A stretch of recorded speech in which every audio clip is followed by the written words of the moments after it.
बहुतेक लोकांना माहित नाही की मी मराठी आहे. 6 वर्षामध्ये 200+ ऍड. रणवीर सिंग बरोबर केलं अजून रणवीर सिंग काय? बरोबर केलं. हां, रणवीर सिंग बरोबर. बघितलं रणवीर सिंग. अरे सर कैसे आप? अरे बढ़िया बढ़िया, तू कैसा है? तू भी कर रहा है ना ऐड? बोला हाँ कर रहा है. आजा मजा करते हैं, आजा.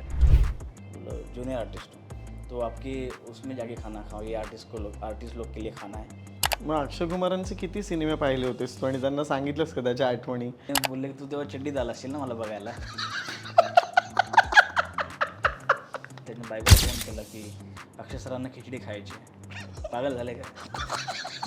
ती तर सगळ्यांना सांगत सुटली की यार अक्षय कुमारने माझी खिचडी खाल्ली, अक्षय कुमारने माझी खिचडी खाल्ली. तर ते मला थोडं टफ माध्यम वाटतं ॲड्स, आहे ना. आपण वडिलांना मिठी नाही मारत, आपण वडिलांबरोबर संवाद नाही साधत कधी कधी. आणि मला कल्पना होती, डॉक्टरने सांगितलं होतं की जास्त 2 किंवा 3 महिने काढतील. 8-9 महिने गेले असतील. त्याच्यानंतर माझ्या आईला लास्ट स्टेजचं कॅन्सर डिटेक्ट झालं. वडील गेल्यानंतर 8-9 महिन्यानंतर 8-9 महिन्यानंतर लास्ट स्टेज कॅन्सर. मला कळत नव्हतं की यार 8 महिन्या पहिले वडील गेले. त्याच्यानंतर माझी आईला लास्ट स्टेजचं कॅन्सर डिटेक्ट झाला. ती लवकर जाईल. एक दिवस फोन आला घरातून बायकोचा की ती रडायला लागली. आणि त्यावेळेस जेव्हा फोन येतो त्यावेळेस मला कळलं होतं की काहीतरी झालं. आपण रात्री स्वप्न बघतो, पण पहाट झाली की ती स्वप्न नाहीशी होतात.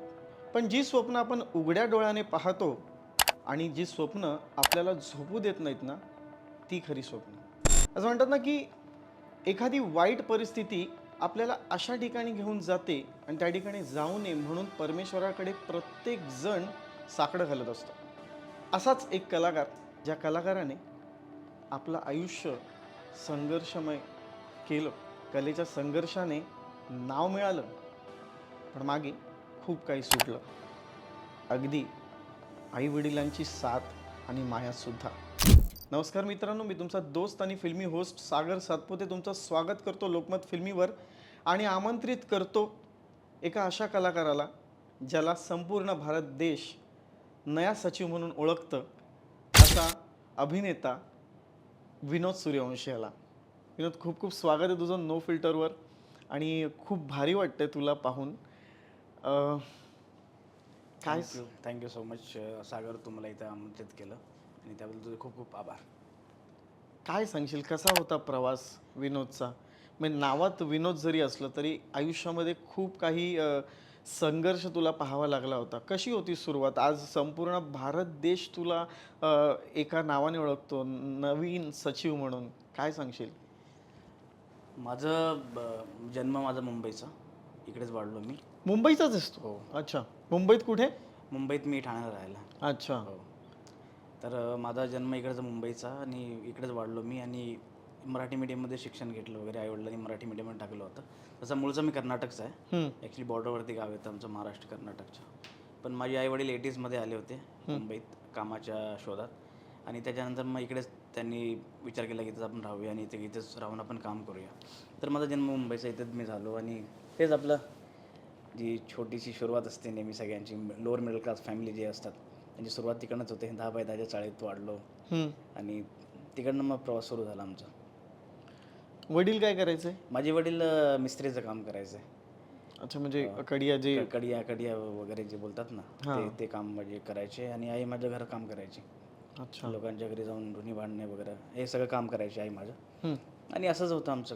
काही खास असं काही बॅकग्राऊंड नव्हतं किंवा काय नव्हतं. त्यात सुरू होतं सगळं. ठीक होतं जे काय होतं ते. 10/10च्या खोलीमध्ये चाळीतल्या कसं स्वप्न बघितलंस? काय होता प्रवास? शिक्षण कितपत झालं? मग शिक्षण किती झालं? शिक्षण 10वी झालंय. आणि 10वीत मी 3 वेळा नापास आहे. 3 वेळा 10वी दिली पण माझं निघालीच नाही 10वी. मग अभ्यासात मी एवढा हुशार नव्हतो काय बाकीच्या गोष्टी पण होत्या सगळ्या. त्यामुळे नाही जमलं मला शिक्षणात. एवढं हुशार नव्हतं मी कधीच नव्हतो. त्यामुळे मी 10वी नाही देऊ शकलो पुढे. मग घरची परिस्थिती अशी, आणि मग ती परिस्थिती सुधारण्यासाठी तेव्हा काय विचार होता? आपलं शिक्षण कमी आहे आणि घरातल्यांना आपल्याला सपोर्ट करायचा आहे. ह्या परिस्थितीतून आईवडील चाललेत. मग एक घरातला एकुलता एक मुलगा आणि आईवडिलांसोबत जगायचं आहे. सो जगण्याच्या साधनासाठी काय काय करावं लागलं विनोदला? सगळ्यात पहिले तोच विचार होता ना की आपण शिक्षणात हुशार नाही आहोत. तर आपण असं काय करू शकतो जी फायनान्शियली आपण आपल्या आईवडिलांना मदत करू शकतो, ज्यावर त्यांच्यावर माझं बर्डन नाही येणार. तर मी कामाला लागलो, कामाला सुरुवात केली. त्यावेळेस काय लागलं, काय हार्डली 15-16 वर्षाचा असेल मी, त्यावेळेस काम वगैरे सुरू केलं मी. लेबरचं वगैरे काम सुरू केलं वडिलांच्या हाताखाली. मिस्त्री जे असतात त्यांचे जे हेल्पर असतात ते हेल्परचं काम वगैरे सुरू केलं वडिलांबरोबर. पहिलं काम ते तिकडनं सुरू केलं. विटा उचल, सिमेंट उचल, तो खडीचा माल बनव, अच्छा. ते सगळं काम कर. प्लस 50 किलोची गोणी चौथ्या माळ्यावर घेऊन जा, खांद्यावर टाकून. ते सगळं काम केलं मी. जवळजवळ 1.5 वर्ष ते काम केलं मी. हां. त्याच्यानंतर मग थोडेफार पैसे यायला लागले, दर महिन्याला मिळायला लागले, तर थोडं बरं वाटायला लागलं. किती किती पैसे मिळायचे त्यावेळेस काहीतरी 80 रुपये काहीतरी पगार होता दिवसाला. दिवसाला? 80 रुपये? 80 रुपये होता लेबरला. तर ते काम करायचो मी. 80 रुपये, 8 तास काम होतं, 8-10 तास लागायचे कामाला. ते करायचो. आणि त्यावेळेस पैसे आले तर थोडं बरं वाटलं की यार मी काहीतरी हेल्प करू शकतो माझ्या आईवडिलांना, काहीतरी माझं बर्डन नको यायला त्यांना. मग त्यावेळेस मग ते काम सुरू केलं मी. भागायचं तेवढ्या 80 रुपयामध्ये? भागायचं तर नाही, पण ठीक आहे, मला असं वाटत होतं की मी काहीतरी करतो आहे घरासाठी. शिक्षण नाही शिकलो, कमसे कम या हिशोबाने तर आईवडिलांना आनंद देऊ की मी काहीतरी करतो आहे काम. मग नंतर? त्याच्यानंतर मग लिफ्टमॅन म्हणून लागलो एक ठिकाणी कामाला. एक गव्हर्मेंट बिल्डिंग होती, आमच्या ठाण्यालाच होती, 16 नंबरला ती बिल्डिंग आहे, वरदान नावाची. त्याच्यामध्ये सगळे ऑफिसेस होते, म्हणजे पासपोर्ट ऑफिस होता, PF ऑफिस होता, त्याच्यानंतर आदिवासी विभागमधला एक ऑफिस होता. म्हणजे पूर्ण ती बिल्डिंगच ती सरकारी होती. त्याच्यामध्ये मी लिफ्टमॅन म्हणून लागलो कामाला. तिकडे 2 वर्ष काम केलं मी. तर माझं काम होतं की जे साहेब लोक येतात मोठे मोठे, इन्स्पेक्टर झाले, एक्साईज इन्स्पेक्टर झाले, त्याच्यानंतर PF कमिशनर झाले, इन्कम टॅक्स कमिशनर झाले, या साहेब लोकांना त्यांच्या फ्लोअरवर सोडायचं. कोण 3 माळ्याला असायचं, कोण 5व्या माळ्याला असायचं, कोण 9व्या माळ्याला असायचं. तर असं माझं काम होतं. त्यांना अपडाऊन करायचं, घ्यायचं, सोडायचं, हे काम करायचं. ते काम करत तुम्ही. अरे बापरे. मग लिफ्टमॅनची नोकरी करत असताना कधी असं वाटलं की अरे आपण ही नोकरी पण जरा आपल्याला फार जड जाते, किंवा इसमें कुछ मजा नाही आहे, काही मजा येत नाही? नाही, मजा तर त्या असे काही काम नाही की ज्याच्यात मजा येईल म्हणून. लिफ्टमॅनमध्ये तुम्हाला काय मजा येणार कामात? ते एखादं सर्वाईव्ह करायचं म्हणून करत होतं काम मी. तर माझा असा विचार चालला होता की ह्याच्यावर थोडंफार अजून मला किती 2,500 मिळायचे लिफ्टमॅनच्या ड्युटीमध्ये. महिन्याला? महिन्याला 2,500 रुपये मिळायचे. आणि कधीची गोष्ट ही? ही आहे 2008ची, 7-8ची. ओके. 7-8ची गोष्ट आहे. तर त्यावेळेस असं वाटलं की यार थोडंफार अजून जरा आपल्याला चांगलं काही काम मिळालं, त्याच्यामध्ये थोडे चांगले पैसे मिळाले तर आपण थोडं हेल्प करू शकतो आपल्या परिवाराची. तर तिकडे एक सेक्रेटरीवाले मामा होते. त्यांना विचारलं मी की तुम्हाला किती मिळतात इकडे पगार? ते बोलतात मला 5,000 मिळतो पगार, 12चा ड्युटी असते आमची. तर विचार केला 2,500 5,000 आपल्याला मिळतील जर आपण जॉईन केलं सिक्युरिटी गार्डची नोकरी. तर त्यांना विचारलं की तुमचं ऑफिस वगैरे कुठं आहे, मला लावा ना कामाला तुम्ही. मग त्यांनी मला कामाला लावलं सिक्युरिटीमध्ये. मग त्या सिक्युरिटीमध्ये मी जॉईन झालो आणि मग ती सिक्युरिटी गार्डची नोकरी जवळजवळ मी 6 वर्ष केली. किती पगार मिळायचा तेव्हा सिक्युरिटीला? 5,000 मिळायचा. 5,000 त्याच्यानंतर थोडा एक पगार वाढला, 7,000पर्यंत मिळायचा पगार. आणि जेव्हा मी सोडलं त्यावेळेस 8 किंवा 9,000 पगार होता. 9,000 पगार सिक्युरिटी? 8,000-9,000 पगार होता. मग तेव्हा ही परिस्थिती तशीच होती, परिस्थिती हालाकीचीच होती. कधी बदलली नाही ती परिस्थिती लवकर. वेळ गेला परिस्थिती बदलायला. पण तेच आहे, काटकसर चालू होती, कसं करून इच्छा मारायला लागायच्या खूप. तेव्हा लग्न झालं होतं तेव्हा? माझं लग्न झालं 2010ला. अच्छा. सिक्युरिटी गार्डची नोकरी करत असताना लग्न झालं होतं माझं. 2010मध्ये माझं लग्न झालं होतं. मग त्याच्यानंतर आपल्या या मनोरंजन क्षेत्राकडे कसा वळलास तू? म्हणजे मनोरंजन क्षेत्राकडे कसा वळलो मी? झालं असं की ॲक्च्युली माझा मित्र आहे पिंटू. पिंटू म्हणजे त्याचं नाव प्रियतम आहे, त्याला आम्ही पिंटू बोलतो. तर तो कुठेतरी जात होता बसने. तर त्याच्या बाजूला जो माणूस बसला होता त्याला काही जुनियर आर्टिस्टची गरज होती. तर तो बोलला की यार कितने लोग चाहिए आपको? तो बोलला की 10 लोग चाहिए. 10 लोग तो नहीं, 4-5 मैं लेके आ सकता हूँ. मग त्याने मला फोन केला की असं माणूस भेटला आहे, शूटिंगला येतो का? बोललो तिकडे जाऊन काय करायचं? बोललं काय नाही यार, चल 500 रुपये मिळतील, जाऊया आपण, सकाळी जाऊया, संध्याकाळी परत येऊया. बोललो ठीक आहे, माझी नाईट शिफ्ट होती. बोललो जाऊया, ठीक आहे. मग गेलो शूटिंगच्या सेटवरती. तर तिकडनं माझा प्रवास सुरू झाला. कुठलं शूटिंग होतं आणि कुठे होतं? मडला होतं. Mud island? मड आयलंडला होतं. एक फिल्मचं शूट होतं. त्याच्यामध्ये फक्त क्राऊडमध्ये उभं राहायचं होतं आणि बस घोषणा द्यायच्या होत्या, बाबाजी की जय हो, बाबाजी की जय. काय घोषणा द्यायच्या होत्या? बाबाजी की जय हो. अच्छा. बस, अजून काय नाही करायचं होतं. मग तिकडे ठरवलं की आपल्याला ऍक्टर व्हायचंय? तिकडे नाही ठरवलं, मला काम आवडलं ते. बोललं काहीच काम नाही यार इथे. म्हणजे 500 रुपये मिळत आहे, सकाळचा नाश्ता मिळतो, दुपारचं जेवण मिळतं आहे. हां. चांगलं काम आहे, काहीच काम नाही आणि जबाबदारीचं काही काम नाही आहे, काय नाही, बस उभं राहायचं जाऊन, हम्म. बसायचं, कट झालं की बसायचं. बोललं चांगलं काम आहे. त्यावेळेस करत होतो मी सिक्युरिटी गार्डची नोकरी. पण अच्छा, ते करून करून तू हां. ज्युनियर आर्टिस्ट म्हणून काम करत होतास. हो हो. मग तो जो कॉर्डिनेटर त्याला बोललो की मला बोलव आहे ना. त्यांनी मला 500 रुपये दिले, त्याला मी 100 रुपये परत दिले. बोलले 400 रुपये मला बस झाले, तू मला बोलव काय असेल तर. मग तो मध्ये मध्ये कधी कधी बोलवायचा. जेव्हा माझी नाईट शिफ्ट जायची तेव्हा मी दिवसा जाऊन काम करायचो. मग असं करत करत एकदा असं वाटलं की यार फुल टाईम आपण हेच करूया. त्याच्यानंतर मग फुल टाईम मी करायला लागलो ज्युनियर. केव्हा वाटलं तुला की आपण फुल टाइम या क्षेत्रामध्ये काम करावं? जवळजवळ 2-3 महिने झाले होते मला. हम्म. 3 महिन्यानंतर असं वाटायला लागलं की आपण फुल टाईम हे काम करूया. कारण जिथे सिक्युरिटी गार्डची नोकरी तिथे एक 7-8 हजार रुपये पगार आणि इथे 500 रुपये पर डे, एक महिना 15,000 रुपये तरी आपल्याला येतील. पण महिन्यात पूर्ण महिना बुक असायचा. पूर्ण महिना बुक नसायचा. जवळजवळ महिन्यातले मग समजा 15-16 दिवस काम करायचं. म्हणजे म्हणजे एक 10-1 हजार पकडून चला, 10-12 हजार वगैरे यायचे. पण एक होतं की जेवणाचं सुटायचे, जेवण नाही लागायचं तिकडे. हां. घरून टिफिन वगैरे नाही घेऊन जायचं, कारण खायला मिळायचं दुपारचं जेवण, असं होतं. मग मग आता ह्या इंडस्ट्रीमध्ये ज्युनियर आर्टिस्ट म्हणून काम केलंस.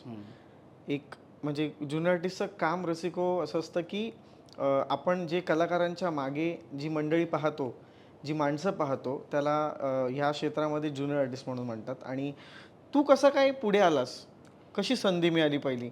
आणि का म्हणजे आता मला चांगली कामं करायची आहेत, हे काम नाही करायचं, हे केव्हा ठरवलंस? करत होतो आम्ही काम असं ज्युनियर आर्टिस्टचं वगैरे. त्याच्यानंतर एक दिवस काय झालं की ज्युनियर आर्टिस्टला एवढी काही चांगली वागणूक देत नाहीत. म्हणजे त्यांना हडतूड करून बोलवतात, कोणी एवढी इज्जत देत नाही. मला नेहमी असं वाटतं की माणसाला किंमत त्याच्या कामामुळे मिळते, तो काय काम करतोय. हां. जर तो लेबर असेल तर त्याला लेबरच्या हिशोबाने त्याला वागणूक मिळणार. तो हाऊसकीपिंगवाला असेल, ऑटोवाला असेल किंवा कोणी असेल, जो खालच्या लेवलचं काम करतोय त्याला त्या हिशोबाने इज्जत मिळणार. जर तो चांगल्या लेवलला असेल तर मग लोक त्याला चांगल्या नजरेने बघणार. ज्युनियर आर्टिस्ट म्हणजे कसं असतं माहिती आहे का, की आला गेला ह्या हिशोबाने लोक बघतात त्यांना, की त्यांना काउंट नाही करत ह्याच्यामध्ये. तर असंच एक ठिकाणी झालं, ते शूट करत होतो मी. तर तिथे जेवण संपलं होतं आणि मग मी गेलो. तिथं 3 क्रू असतात, A-B-C. ए मध्ये जे ॲक्टर्स आणि डिरेक्टर्स हे लोक जेवतात, बी मध्ये टेक्निशियन असतं आणि सी मध्ये ज्युनियर आर्टिस्ट जेवण असतं. असे 3 क्रू असतात आमच्या याच्यामध्ये. तर सी क्रूचं जेवण संपलं होतं, तर मी A क्रूमध्ये गेलो होतो जेवायला. आर्टिस्ट लोकांच्या भूक लागली होती खूप. अच्छा, जेवण संपलं होतं. मी गेल्याच्या नंतर मग जसे प्लेट उचलली तसे दादानी, स्पॉट दादा आहे जे बघतात तिकडे, त्यांनी माझा हात पकडला. बोला आप कौन हो? बोला मैं आर्टिस्ट हूँ. बोलो कौन सा आर्टिस्ट हो? बोलो जूनियर आर्टिस्ट हूँ. तो आपकी उसमें जाके खाना खाओ, ये आर्टिस्ट लोग के लिए खाना है, वो आप ये खाना नहीं खा सकते, असं तो बोलला मला, की तू हे जेवण नाही जेवू शकत. हे जेवण जेवू शकत नाही असं तो म्हणाला. पण तू तिकडे सांगितलं जेवण संपलं. मी सांगितलं त्यांना, बोललो तुम्हारा प्रॉब्लम है, तुम देखो हमको नहीं, यहाँ का खाना नहीं खा सकते आप. तर त्यावेळेस खूप वाईट वाटलं. मग जेवणासाठी कोणी कोणाला अडवू शकते ज्याला भूक लागली आणि तो तुमच्यासाठीच काम करतो. तुमच्यात एक फिल्मचा हिस्सा आहे ना तो, जे तुमच्यासाठी काम करते, त्याला जेवण नाही मिळत आहे म्हणजे काय झालं. ती गोष्ट मला खूप लागली होती यार. बोलले अरे ठीक नाही आहे ही गोष्ट. त्याच्यानंतर मग डोक्यात ठरवलं की यार नेक्स्ट टाईम जेव्हा मी जेवेन तर मी ॲक्टर आणि आर्टिस्टवाला जेवणच जेवेन. त्यावेळेस मी प्रतिक्रिया घेतली होती की नाही, याच्यापुढे मी चांगलं काम करेन आणि मग त्या हिशोबाने मी जेवेन, माझ्या हक्काचं जेवेन मी, आर्टिस्टवालं जेवेन. त्याच्यानंतर मग ती धग सुरू झाली आतून हळूहळू. त्याच्यानंतर मग मी विचार केला की करूया आपण काहीतरी याच्यामध्ये. तर असं माझी सुरुवात तशी तिकडनं झाली. आणि सेटवर गेलो होती, मी नुसतं बघत असायचो कॅमेरा आणि ॲक्टर आणि डिरेक्टर यांच्यामध्ये काय कन्व्हर्सेशन चालतं, ॲक्शन आणि कटच्यामध्ये काय ॲक्टर करतो नेहमी आणि डिरेक्टर त्याला काय समजवतं हे मी नेहमी ऑब्झर्व करायचो, बघायचो. माझी मेन स्कूलिंग ती सेटवरतीच झाली, ऑब्झर्व करून लोकांना बघत. पण मग आज तू जेव्हा त्या स्पॉट बॉयला भेटलायस का कधी, ज्याने तुझी ती थाळी छीनली होती? नाही, जर भेटले तर त्यांना मी थँक्स म्हणेन. का त्यांना थँक्स म्हणशील? कारण तू ते पॉझिटिव्हली घेतलं. येस, का थँक्स म्हणशील? थँक्स म्हणेन कारण की त्या माणसाने मला आरसा दाखवला की हा तू आहेस म्हणून. जेव्हा कधी मला ते भेटले, मला सुदैवाने ते अजून भेटले नाहीत, पण जेव्हा भेटले त्यांना थँक्स म्हणेन मी की थँक्यू दादा. त्यांना पण नाही आठवणार की मी कोण आहे काय आहे मी. त्यांना थँक्स नक्की म्हणेन मी की की तुमच्यामुळे आज मला जे काय भेटले ते थँक्यू. तुम्ही मला आरसा दाखवला की मी कोण आहे. मग जेव्हा तू ह्या सिनेमा म्हणजे ज्युनियर आर्टिस्ट म्हणून काम करत होतास तर घरी आई वडिलांचे काय रिॲक्शन होते? त्यांचे काही रिॲक्शन नव्हते. ते बोलत होते की दुसरं काहीतरी काम कर, ह्याच्यामध्ये काय ठेवलं आहे, कधी होईल कधी नाही होईल काहीच भरोसा नाही याचा, कशाला पडतो या सगळ्या गोष्टीमध्ये. पण कुठं ना कुठं ते लोक सपोर्ट पण करत होते की ठीक आहे आम्ही जोपर्यंत आहे तोपर्यंत कर, ठीक आहे नंतर पुढचं तुझं बघायला लागेल. त्यामुळे थोडाफार ते लोक सपोर्ट करत होते मला घरच्यांचं. म्हणजे एवढा पण सपोर्ट नव्हता पण थोडाफार सपोर्ट करायचे ते मनापासून. मला माहिती होतं की थोडाफार सपोर्ट करता येते, तर असंच चालत होतं. मग पहिलं असं कॅरेक्टर रोल कोणता केलास तू की ज्याच्यामधून अरे ही एक कॅरेक्टर हा हा हे एक पात्र आहे जे मी साकारणार आहे आणि ज्याचे मला बरे पैसे मिळाले, तसं कुठला तुझं पात्र होतं? एक टी व्ही शो होता चलती का नाम गाडी म्हणून, सब टी व्हीचं. त्याच्यामध्ये काम मला मिळालं होतं. ते काम असं मिळालं होतं मला की आम्ही CIDचं जे ऑफिस होतं आपलं मोरिया लँडमार्कला तिकडे, फायरवर्क ना? फायरवर्क प्रोडक्शन, तर तिकडे ऑडिशनसाठी गेलो होतो मी तिकडे. मग तिकडे माहीत पडलं की समोरची जी बिल्डिंग आहे स्टॅनफोर्ड प्लाझा नावाची, त्याच्यामध्ये 5व्या माळ्यावरती ते एक दीप्ती भटनागर मॅडमचं ऑफिस आहे आणि त्यांचं एक नवीन शो सुरू होता आहे. माहिती पडतं ना आपसमध्ये ॲक्टर्स वगैरे कुजबूज करतात की इकडे चालले तिकडे चालले. तर मी ऐकलं आणि मी लगेच गेलो 5व्या माळ्यावरती. त्यांना विचारलं की आपका कुछ नया शो आ रहा है, सुना है ऐसा ऐसा. बोलता यहाँ पे कुछ नहीं है, आप एक काम करो कमालिस्तान स्टुडिओ जाओ. जोगेश्वरी विक्रोळी लिंक रोडला जो आहे तो. तिकडे जाऊन विचारा तुम्ही. तिकडे अमन म्हणून एक माणूस असेल प्रोडक्शनचा, त्याला जाऊन तुम्ही भेटा. मग त्याला गेलो मी, विचारलं की सर मैं ऐसे ऐसे आपके ऑफिस से आया हूँ आणि मला सांगितलं की तुमच्याकडे काहीतरी रिक्वायरमेंट आहे, नवीन तुमचा शो सुरू आहे. तर तो बोलला की मला 5 मिनिटात दे ना जरा मी. आणि तो एकटाच माणूस होता जो प्रोडक्शन बघत होता, कास्टिंग बघत होता, सगळं तोच बघत होता. अरे वा. एकटाच होता तो. तो बोला 5 मिनिटात दे मला, मी येतो. तर मी बसलो तिकडे साईडला. 5 मिनिटं झाली आणि मी किती 12, 12:30 की 1 वाजता पोहोचलो होतो मी स्टुडिओला. त्याला भेटलो. त्याच्यानंतर 1चे 2 झाले. त्याला हात दाखवला, सर आता हूँ. तो एकटाच माणूस धावपळ करत होता. असं करत करत रात्रीचे 8 वाजले. मी तिकडेच बसलो आहे. आणि मग शेवटी त्याला विचारलं मी की सर आज करणार की नाही तुम्ही काय माझं ऑडिशन वगैरे. तो बोला अरे यार मी खूप बिझी आहे, तू उद्या ये कर. उद्या किती वाजता? बोल 12 वाजे येतं काळच्या. तर 12 वाजता परत गेलो मी. परत तो माणूस तेच बिझी आहे. तसं माझे पूर्ण दिवस गेला. बरं रात्री 10 वाजले दुसऱ्या दिवशी पण परत तेच. पण मी काय नाही बोललो त्याला, फक्त एक हात दाखवायचा, सर असं करायचं होतं. बोला ठीक आहे. त्याच्यानंतर मग मी जायला निघालो तेवढ्यात मग तो बोलला की अरे एक काम कर ना, तुझा नंबर दे मला, काय असेल तर मी तुला फोन करेन.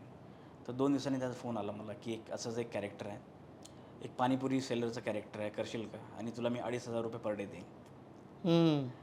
तर ऐकून खूप बरं वाटलं, 2,500 पर डे मिळणार आपल्याला आणि काम आहे, वाह बोललं सगळं ठीक आहे. मग तिकडनं सुरुवात झाली मग काम वगैरे करायचं. मग ते कंटिन्युटीवालं काम होतं? कंटिन्युटीवालं काम होतं. महिन्यातून 3-4 दिवसाचं काम होतं ते. म्हणजे 10,000-1,000 सुटायचे असं बघायला गेलं तर. अच्छा. आणि तो पण शो 3 महिन्यात बंद पडला. TRP नव्हती शोला. मग त्या दरम्यान नोकरी सोडली होतीस? सोडली होती. मग आता मग घर कसं चालवायचं ह्याच याच्यावर? याच्यावरती चालवायचं. थोडे आई वडील सपोर्ट होता हलका असं. बाकी हे सगळं काम वगैरे करून वगैरे चालवायचं. मग त्याच्यानंतर तू मराठीमध्ये फार कमी कामं केली आहेस. हां म्हणजे मला प्रेक्षकांना सांगायला आवडेल की मुळात हा माणूस आपल्याला जरी मराठी वाटत नसला तरी हा माणूस मराठी आहे.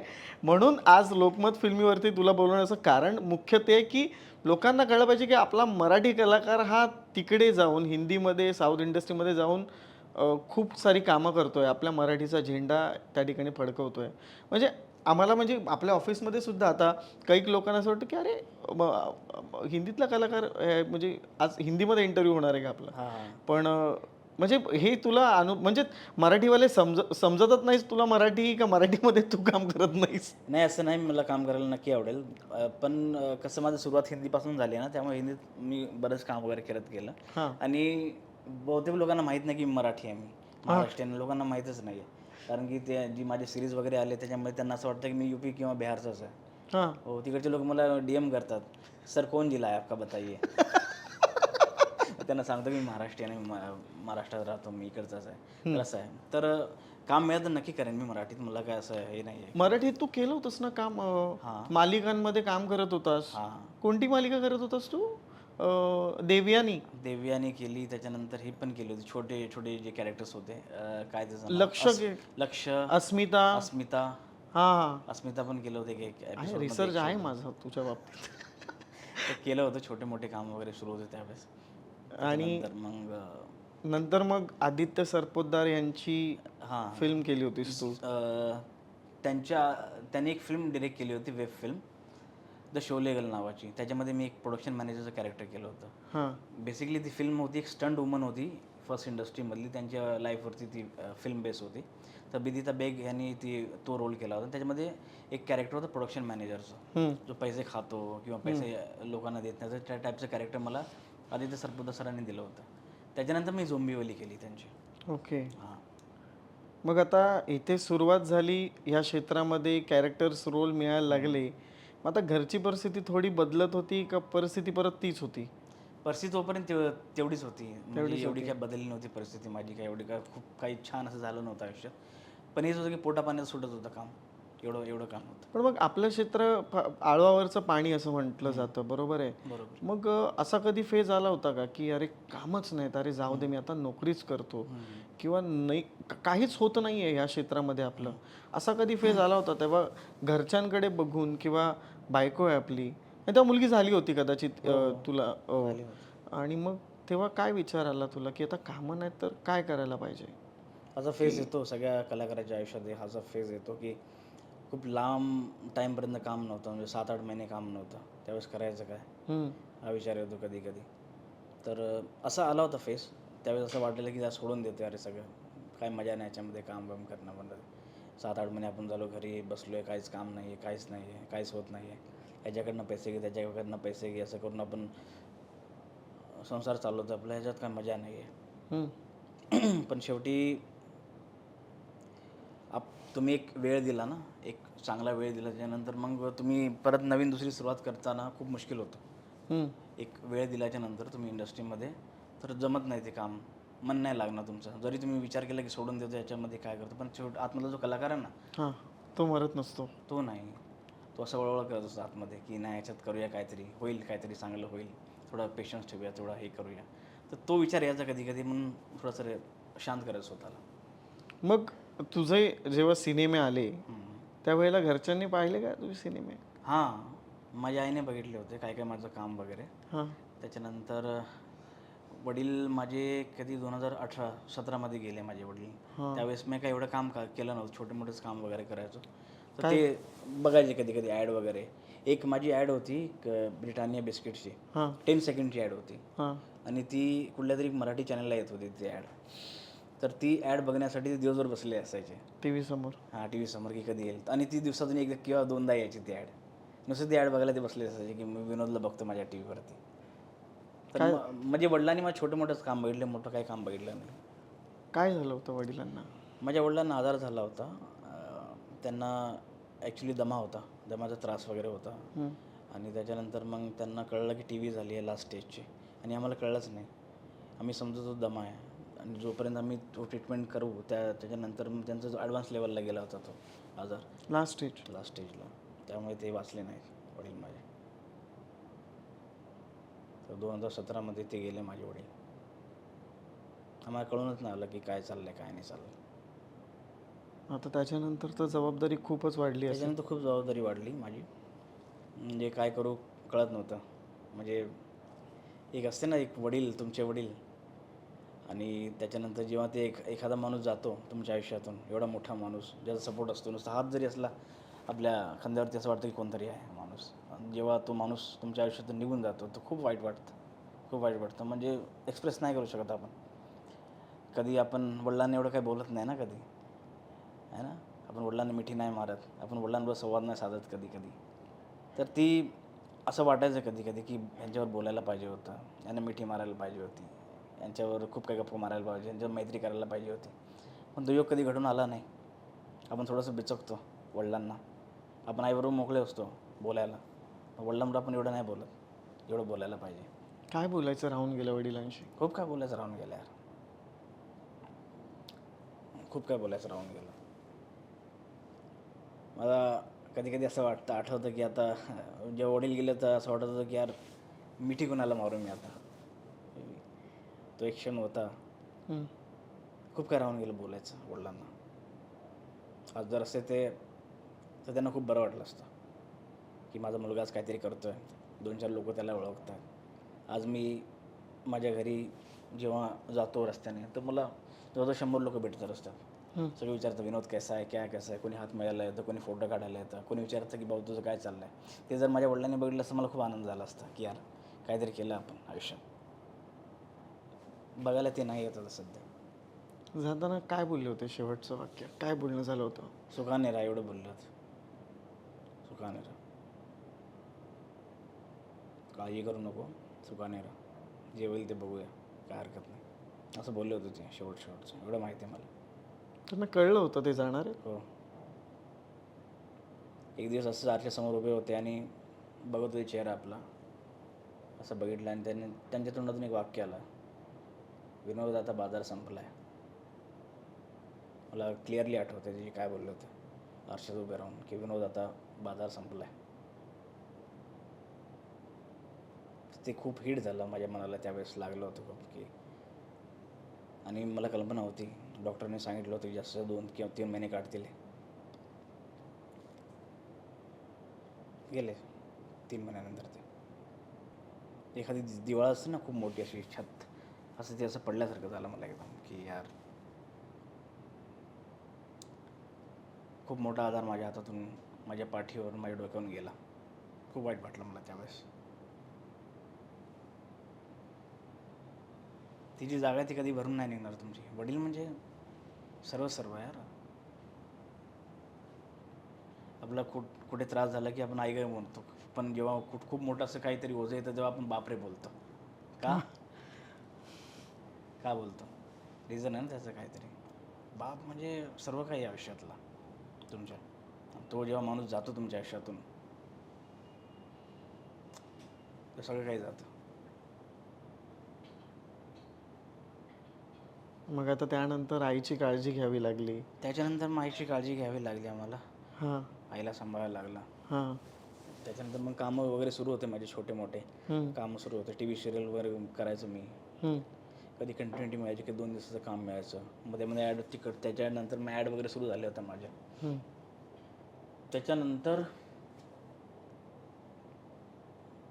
जवळजवळ 8-9 महिने गेले असतील. त्याच्यानंतर माझ्या आईला लास्ट स्टेजचं कॅन्सर डिटेक्ट झालं. Last stage, advance stage. वडील गेल्यानंतर 8-9 महिन्यानंतर 8-9 महिन्यानंतर last stage cancer. Last stage cancer. म्हणजे मला एक मागे एक धक्के मिळत होते थनाथन. वडील गेलेलं नाही त्याच्यानं सावरत नाही की आईला हे निघालं लास्ट स्टेजचं कॅन्सर. लंग कॅन्सर होता तिला. एवढं काय चाललं यार आयुष्यात माझ्या? असं काय एवढं मोठं पाप केलं मी की माझ्या मागे सगळ्या गोष्टी लागल्या.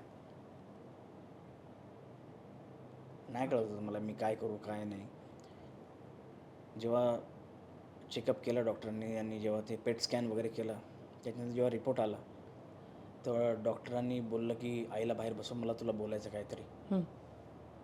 तर मी गेलो, बोललो काय झालं सर, असं आईला बाहेर बसवलं तुम्ही, काय सिरियस आहे का काय? बोलते बाळा हे बघ असं असं आहे, हे तुझ्या आईचे रिपोर्ट्स आहेत आणि हा जो आहे लास्ट स्टेजचा कॅन्सर त्यांना डिटेक्ट झाला आहे. काढतील तर ते 1.5-1 वर्ष काढतील याच्यावरती. आपण गोळ्या वगैरे सुरू करूया, किमोथेरपी वगैरे सुरू करूया. तर काय करायचं आहे सांग. ट्रीटमेंट सुरू झाली. त्याच्यानंतर माझ्याकडे वेळच नव्हता ना. आता मी काय करू मला कळत नव्हतं की करू काय मी. वडील गेले, त्याच्यानंतर आईला असं हे डिटेक्ट झालं लास्ट स्टेजचं. मी काय करणार? एकुलता एक मी. मला कोण भाऊ नाही, बहीण नाही, कोणाचा आधार नाही. काय करायचं? तर मी बोललो डॉक्टरांसमोर, मी रडायला लागलो यार. बोललो यार काय चाललं आहे यार डॉक्टर सर, मी काय करू याच्यानं, काय आई माझी वाचेल किंवा काय, मला काय करायचं मला सांगा तुम्ही. तर बोललं बाळा आई तरी मुश्किल आहे, मी नाही सांगू शकत तुला की काय होईल. तुझ्यासमोर सगळी परिस्थिती मी मांडून ठेवली आहे, आता तू बघ तुला काय करायचं आहे. ट्रीटमेंट सुरू झाली आईची. त्यांची ट्रीटमेंट मग लगेच आम्ही सुरू केली. आणि त्याच्यानंतर जेव्हा मी डॉक्टरांबरोबर बोलून बाहेर पडलो तेव्हा आईला बघितलं. माझी हिंमत होत नव्हती बोलायची की आईला मी काय बोलू. आईने विचारलं काय झालं रे, डॉक्टर काय बोलले.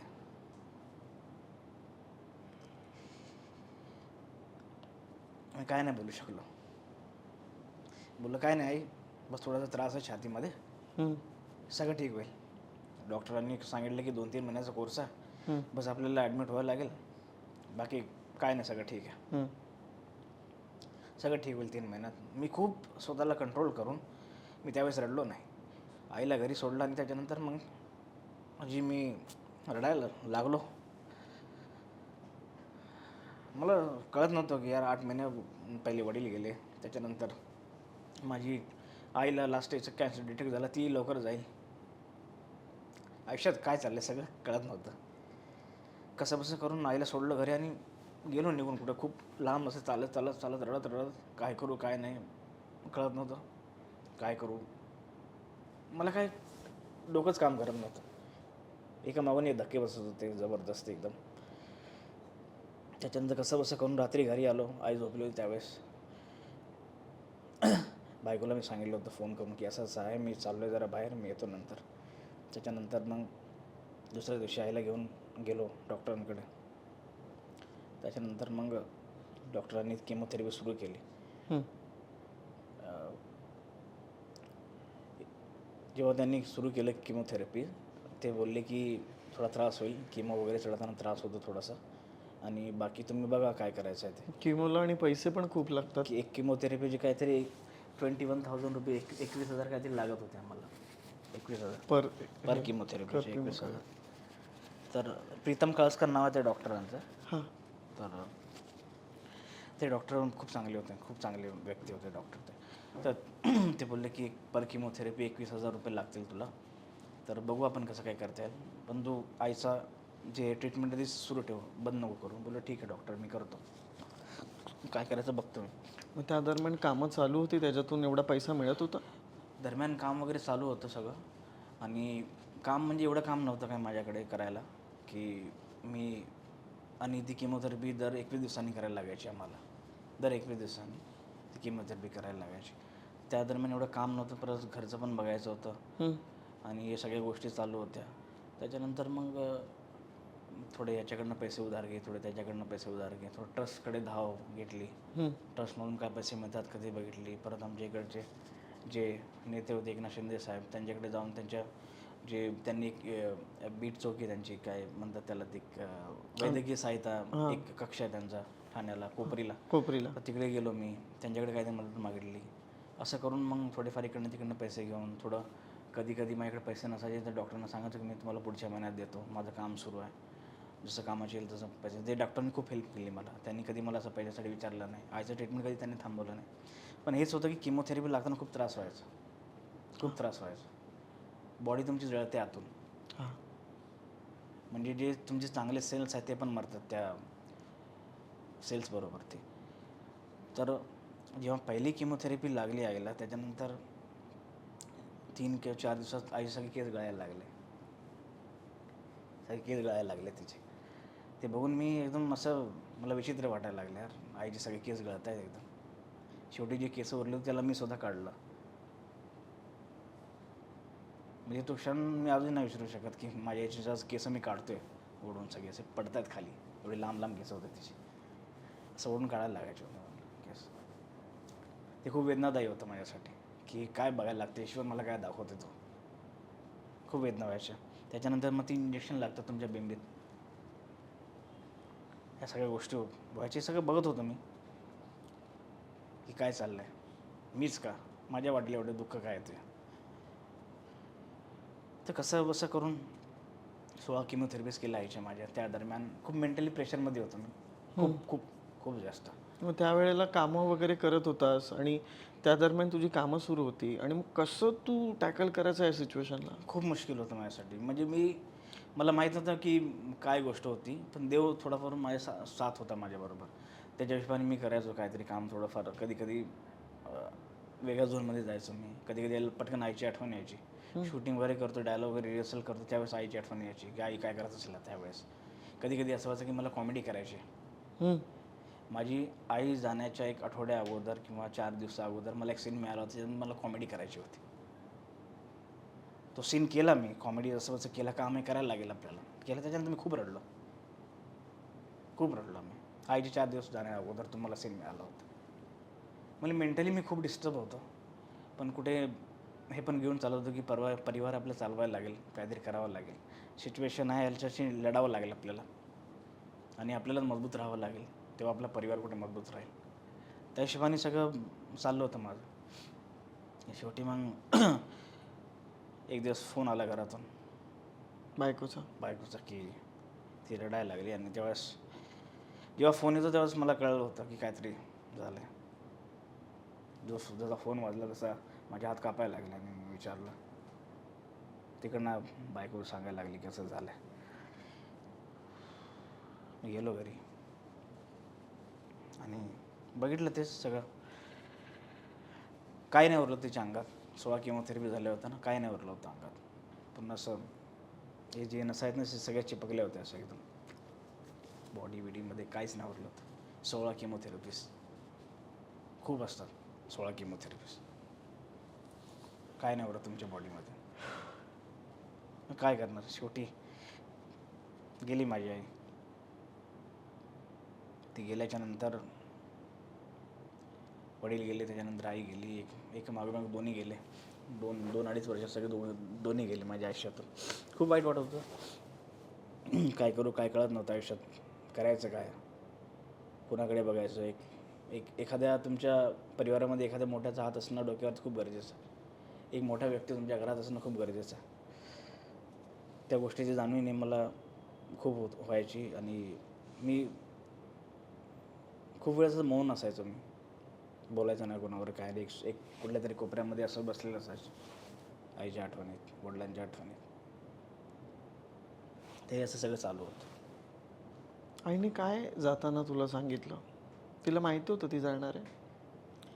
शेवटी आई बोलायचं विसरून गेली होती. बोलायला नाही जमायचं. तिची जीभ आणि जड झाली होती खूप. ती नाही बोलायची. ती फक्त इशारा करायची, पाणी पाहिजे. जेवण तर सोडलंच होतं. आम्ही ते नाकातून आम्ही टाकायचं होतं. ज्यूस नळी लावली जाते नळी लावली, त्याच्यामध्ये आम्ही सगळं त्यांना हे करायचो, लिक्विड असं करून त्याच्यामध्ये द्यायचो, करायचो. हे सगळं भयंकर आहे, सगळं मुश्किल आहे. हे सगळं बघणं तुमच्या डोळ्याने खूप मुश्किल आहे. एकदा माणूस फटकन जातो ना, त्याचं एवढं वाईट नाही वाटत. पण वेदना जे होतात माणसाला कंटिन्यू रोज वाढत जातात तुमच्या वेदना. ते बघून खूप विचित्र वाटायचं यार. एकदम असं आतून हल्ल्यासारखं वाटायचं. काय चाललं यार, आमच्या नशिबालाच काय येतं, काय केलं असं आम्ही लोकांनी, की एवढ्या वेदना सहन करायला लागतात.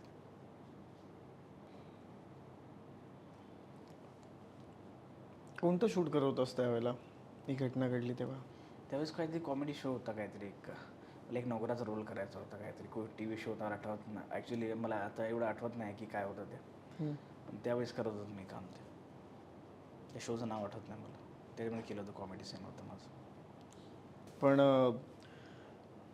आईवडील आज जिथे कुठे असतील तिथे तुला खरोखर खूप आशीर्वाद देत असतील आणि त्यांनाही खूप आनंद वाटत असेल की आज आपला लेक इतक्या मोठ्या लोकांसोबत काम करतोय. म्हणजे आज तू अनेक हिंदीमधल्या दिग्गजांसोबत काम केलंस.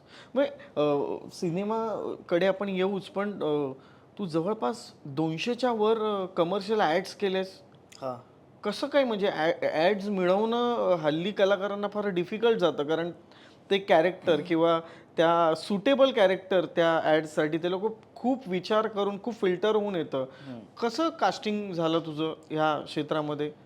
ॲड मी असंच ऑडिशन वगैरे द्यायचो, फिरायचो. आम्ही म्हाडाला फिरायचो, आरामनगर वर्सोवाला एक कास्टिंग हब आहे तिकडे फिरायचो. परत ओशिवाराला एक ठिकाण आहे शेजी, तिकडे ऑडिशन वगैरे व्हायचं. तर आमचं रोजचंच काम होतं ते. निघायचं घरातून, बॅग घेतली, डबा घेतला, निघायचं, फिरायचं.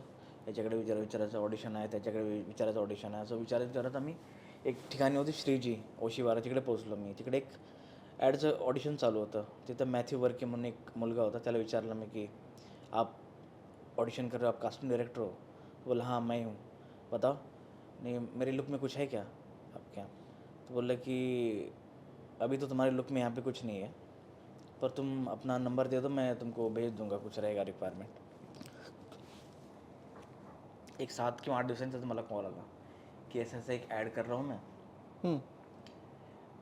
वन टच म्हणून एक डायबिटीज चेक करायचं मशीन होतं छोटंसं, त्याची ॲड होती. आणि तो बोलला कि मैं कर रहा हूँ इसका ऐड, और इस ऐड में बमन ईरानी सर है, और तुम्हारा जो कैरेक्टर है वो फ्लोर डेकोरेटर का है, फुलं वगैरे लावणारा कॅरेक्टर होतं ते. डेकोरेटरचा, तो कैरेक्टर है और करोगे? बोला हाँ करूँगा, 5,000 दूंगा मैं. हाँ बोला ठीक आहे, 5,000 दे, बहुत अच्छी बात आहे, मी जरूर करूँगा. तर नेक्स्ट डे मी गेलो शूटला, मडला शूट होतं सूचक बंगलोमध्ये.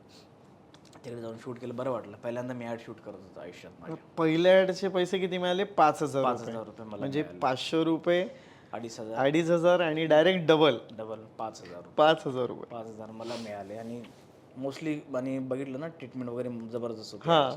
ॲडची ट्रीटमेंट खूप जबरदस्त आहे. तुम्ही जेवणा खावण्यापासून ते राहण्याचं वगैरे, जे व्हॅनिटी व्हॅन असते किंवा रूम्स असतात ते जबरदस्त असतात. परत सेट खूप मस्त असतो आणि खूप घाईघाईत काम नाही करत ते, खूप एकदम आरामशी स्लोली काम करतात. कारण की त्यांना 30 सेकंडची ॲड बनवायची असते. 30 सेकंड ॲड एक असाच कन्सेप्ट आहे ना, लोकांना खूप इझी वाटत असेल, पण 30 सेकंडमध्ये तुम्हाला तुमचा प्रोडक्ट विकायचा आहे, लोकांना कन्व्हिन्स करायचा आहे आणि तुमची जी आहे ती माहिती पटवायची आहे त्यांना. 30 सेकंड असतात तुमच्याकडे. तर मला असं बघताना वाटतं की ॲड खूप डिफिकल्ट माध्यम आहे एक्सप्रेस करण्याच्या हिशोबाने. 30 सेकंडमध्ये तुम्हाला तुमची स्टोरी सांगायची आहे, तुम्हाला ती गोष्ट विकायची आहे आणि तुम्हाला कन्व्हिन्स करायचं समोरच्याला. तर ते मला थोडं टफ माध्यम वाटतं ॲडचं. अच्छा, पण मग पहिली ॲड जेव्हा तुला मिळाली तेव्हा बायकोला फोन केला होतास? हां केलं, सांगितलं. बायकोचं नाव काय तुझं? कल्पना कल्पना. वा, कल्पना सूर्यवंशी. क्या बात आहे. म्हणजे बायकोचं फार फार कौतुक करावंसं वाटतं मला की या सगळ्या कठीण काळामध्ये ती तुझ्या पाठीशी खंबीरपणे उभी होती. ती नेहमी होती पाठीशी माझ्या. सो ही ॲड मिळाल्यावरती तू सांगितलंस की बमन इराणी सोबत ॲड करतो, तेव्हा काय रिॲक्शन होतं त्यांचं? मस्त होतं. बोले अरे वा ॲड मिळाली तुम्हाला, वा वा, पहिली ॲड करता? बोला हां पहिली ॲड करता. आणि बमन इराणी सोबत आहे. बमन इराणी कोण? अरे ते नाही का मुन्नाभाई MBBS मध्ये जे डॉक्टर असतात बघ, अरे हां ते त्यांच्यावर करता तुम्ही काम? बोला हां त्यांच्यावर काम करतो. तिला खूप आनंद झाला गोष्ट आहे. तर ती माझी पहिली ॲड होती, बरं वाटलं तिला पण. आणि मग कसा सुरू झाला प्रवास ॲडसाठीचा? मग तिकडनं सुरू झाला ॲडचा प्रवास. ती ॲड आली, त्याच्यानंतर मग ज्याने मला बोललं होतं त्याने मग परत मला दुसरी ॲडचं ऑडिशन दिलं. मग असं ॲडचं कसं होतं की एखादं तुम्ही केली, त्यानंतर ती सतत ॲड येत असते TV वरती किंवा तुमच्या ह्याच्यामध्ये, तर लोक बघत असतात, ती नोटीस करतात. आणि मग त्यांना सांगितलं की माझं असंच आलं आहे आणि ही माझी लिंक आहे, तुम्ही बघा. आणि मग असं करून मी सगळ्यांकडे तो प्रोफाईल पोहोचवला होता माझा. तर मग एक कामला दुसरं काम, तिसरं काम असं सुरू झालं होतं ॲडचं. ओके. तुझ्या आयुष्यातली म्हणजे सर्वात मोठी ॲड कोणती की जिथे कास्टिंग पण मोठं होतं, पैसे पण मोठे होते आणि तुला असं अनएक्सपेक्टेड होतं की अरे एवढे पैसे मिळणार आहेत? असं कोणती ॲड होती? ॲड तर म्हणजे जेव्हा सुरुवातीला मी काम केलं 5,000, त्याच्यानंतर 10,000, 15,000, 20,000 असे वाढत गेले होते ॲडचे. एशियन पेंटची ॲड होती. त्याच्यानंतर बरेच ॲड केले. 50-50 ब्रिटानिया वगैरे झाली. त्याच्यानंतर मला आठवत नाही आता मी एवढ्या ॲड केल्या. किती ॲड केल्या? म्हणजे इफ माझ्या माहितीनुसार 200+ ॲड केल्या असतील. हां 200+ ॲड. किती वर्षामध्ये? 6 वर्षामध्ये. 6 वर्षामध्ये 200+ ॲड. हा खरोखर एक रेकॉर्ड आहे की इतक्या लवकर पटापट कोणी ॲड्स केले नसेल. म्हणजे आपण जाहिराती क्षेत्रामध्ये म्हटलं तर निखिल रत्नपारखे असतील किंवा कांचन पगारे असेल, अजय जाधव असेल, गणेश मेकर, जे आपले मराठी कलाकार आहेत त्यांनी ॲड्स केल्यात. पण आपण बघत आलो विजय पाटकर असतील, म्हणजे विजय पाटकरांनी पण खूप साऱ्या ॲड्स केल्या. यतीन कारेकर असतील, यांनी सुद्धा खूप ॲड्स केल्यात. पण 6-7 वर्षामध्ये 200 ॲड्स म्हणजे हा एक रेकॉर्ड आहे असं तुला नाही वाटत? झालं असेल, मला नाही. मी तर काम करत होतो. मी एवढं नाही मोजत बसलेलो नव्हतं. नंतर मग एक आठवलं की यार आपण आपलं एवढं काम केलं आहे, म्हणजे एवढ्या ॲड्स केल्या, जाहिराती केल्या, तर बरं वाटलं. अरे बापरे. मग कधी प्रसून पांडे सरांसोबत काम करायची संधी मिळाली होती का? त्यांच्यावरच काम करायचं राहून गेले, संधी नाही मिळाली त्यांच्याबरोबर काम करायची. अच्छा. भरत दाभोळकरांसोबत? नाही. अच्छा. त्यांच्याबरोबर काम नाही केलं मी. बाकीच्या सगळे डिरेक्टरबरोबर ऑलमोस्ट काम केलं मी सगळं. हां. एक अजून एक खूप दिग्गज डिरेक्टर आहेत अमित शर्मा म्हणून, अमित शर्मा. हां, त्यांच्याबरोबर काम केलं मी, त्यांच्यावर ॲड्स केल्यात मी. अमित शर्मा पण खूप मोठं नाव आहे ॲड एजन्सी. क्रोम पिक्चरचे ते हो, त्यांच्याबरोबर काम केलं मी. असे बरेच आहेत जे चांगले लेवलचे आहेत, त्यांच्याबरोबर काम केलं मी. म्हणजे पण कसं व्हायचं की म्हणजे आता तू तिकडे काम केलंस आणि त्यांचा फेवरेट व्हायचास का म्हणून एवढे पटापट ॲड्स मिळत गेल्या का? होऊ शकतात. त्यांना जे पाहिजे ते द्यायचं ना मी. त्यांना पाहिजे होतं एक्सप्रेशन द्या किंवा लगेच स्विच करा, लगेच ह्या कॅरेक्टरमध्ये या, तर त्यांना आवडायचं ते काम. मग त्यांचं पसंतीचं झालं होतं मी. तेव्हा जेव्हा काय असेल ते रिपीट करायचे ते लोक मला. कधी कधी मला डायरेक्ट कॉल यायची, ऑडिशन पण द्यायची गरज नाही लागायची. अच्छा. कधी कधी एजन्सी मला हे करायची की यार हमको विनोद चाहिए, विनोद को लाव. तर असं करून मग कामं सुरू झाली होती. क्या बात आहे. 200+ ॲड 6 वर्षामध्ये. आणि मग आता घरी ॲडमध्ये कसं एक कॅरेक्टर फेस लागतो. हम्म. तर तुमचा तो परफेक्ट तो कॅरेक्टर फेस असेल तुमचा, मग तुम्हाला काम मिळतं ॲडमध्ये. ॲडचं गणित हेच आहे. मग आता बायकोला पहिल्या ॲडचं सांगितलंस, तर ह्या 200 ॲड करताना सांगायचं की आज ह्या ॲक्टर बरोबर काम करतोय, आज ह्या ॲक्टर बरोबर काम करतोय. हां, सांगायचं मी.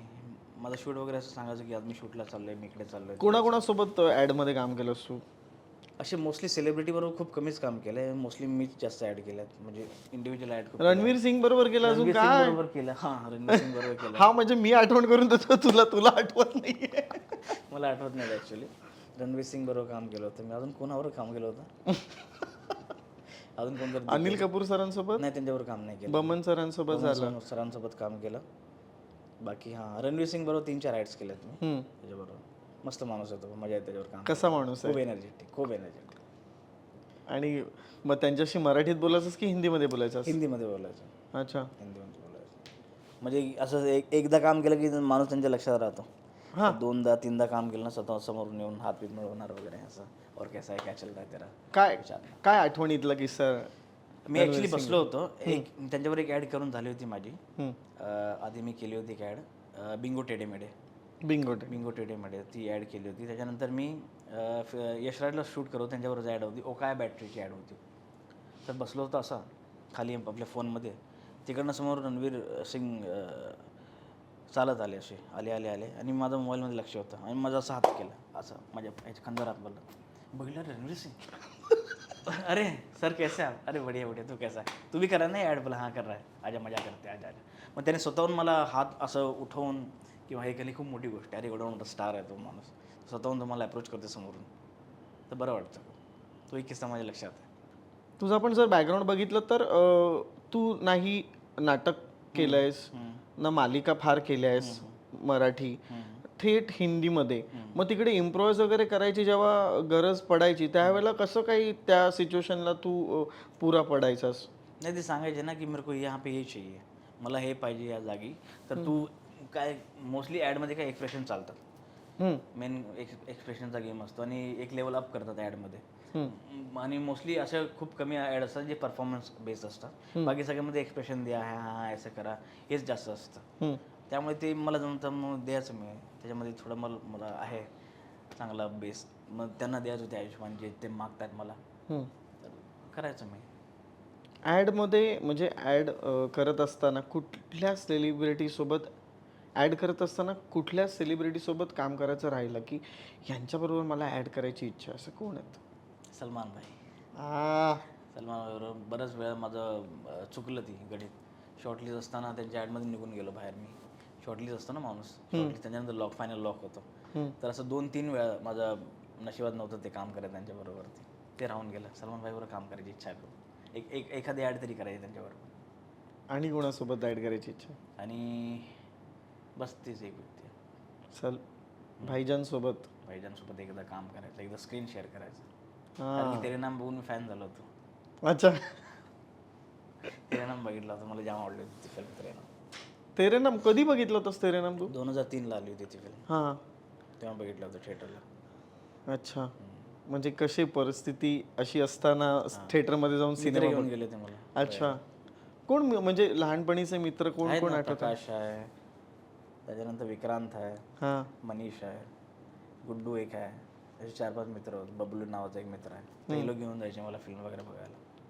मास तुला सिनेमांमध्ये किंवा ह्या ॲड्समध्ये बघून त्यांचं रिएक्शन काय असतं? ते तुझ्यासाठी तेच आहेत का आज नाही रे भाई अभी उसको कुछ बोलो? नाही, आज पण तेच आहेत ते. हां ना? हां, ते पण तेच आहेत. टपली मारणं, शिवाय घालणं. मित्र नाही बदलत कधी. नाही ना?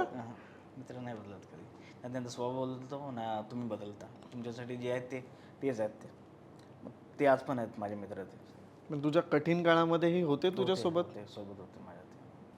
मग आज तुझी एखादी ॲड बघितली किंवा तुझी एखादी सिरीज बघितली, तुला फोन करतात ते? करतात ना आणि काय सांगतात मग? फोन करतात, अरे तेरा वो देखा ऐड आया था तेरा, अरे तेरा वो ज्वाली एल भी देखा मैंने अक्षय कुमार वाला, बहुत मस्त काम केलं यार.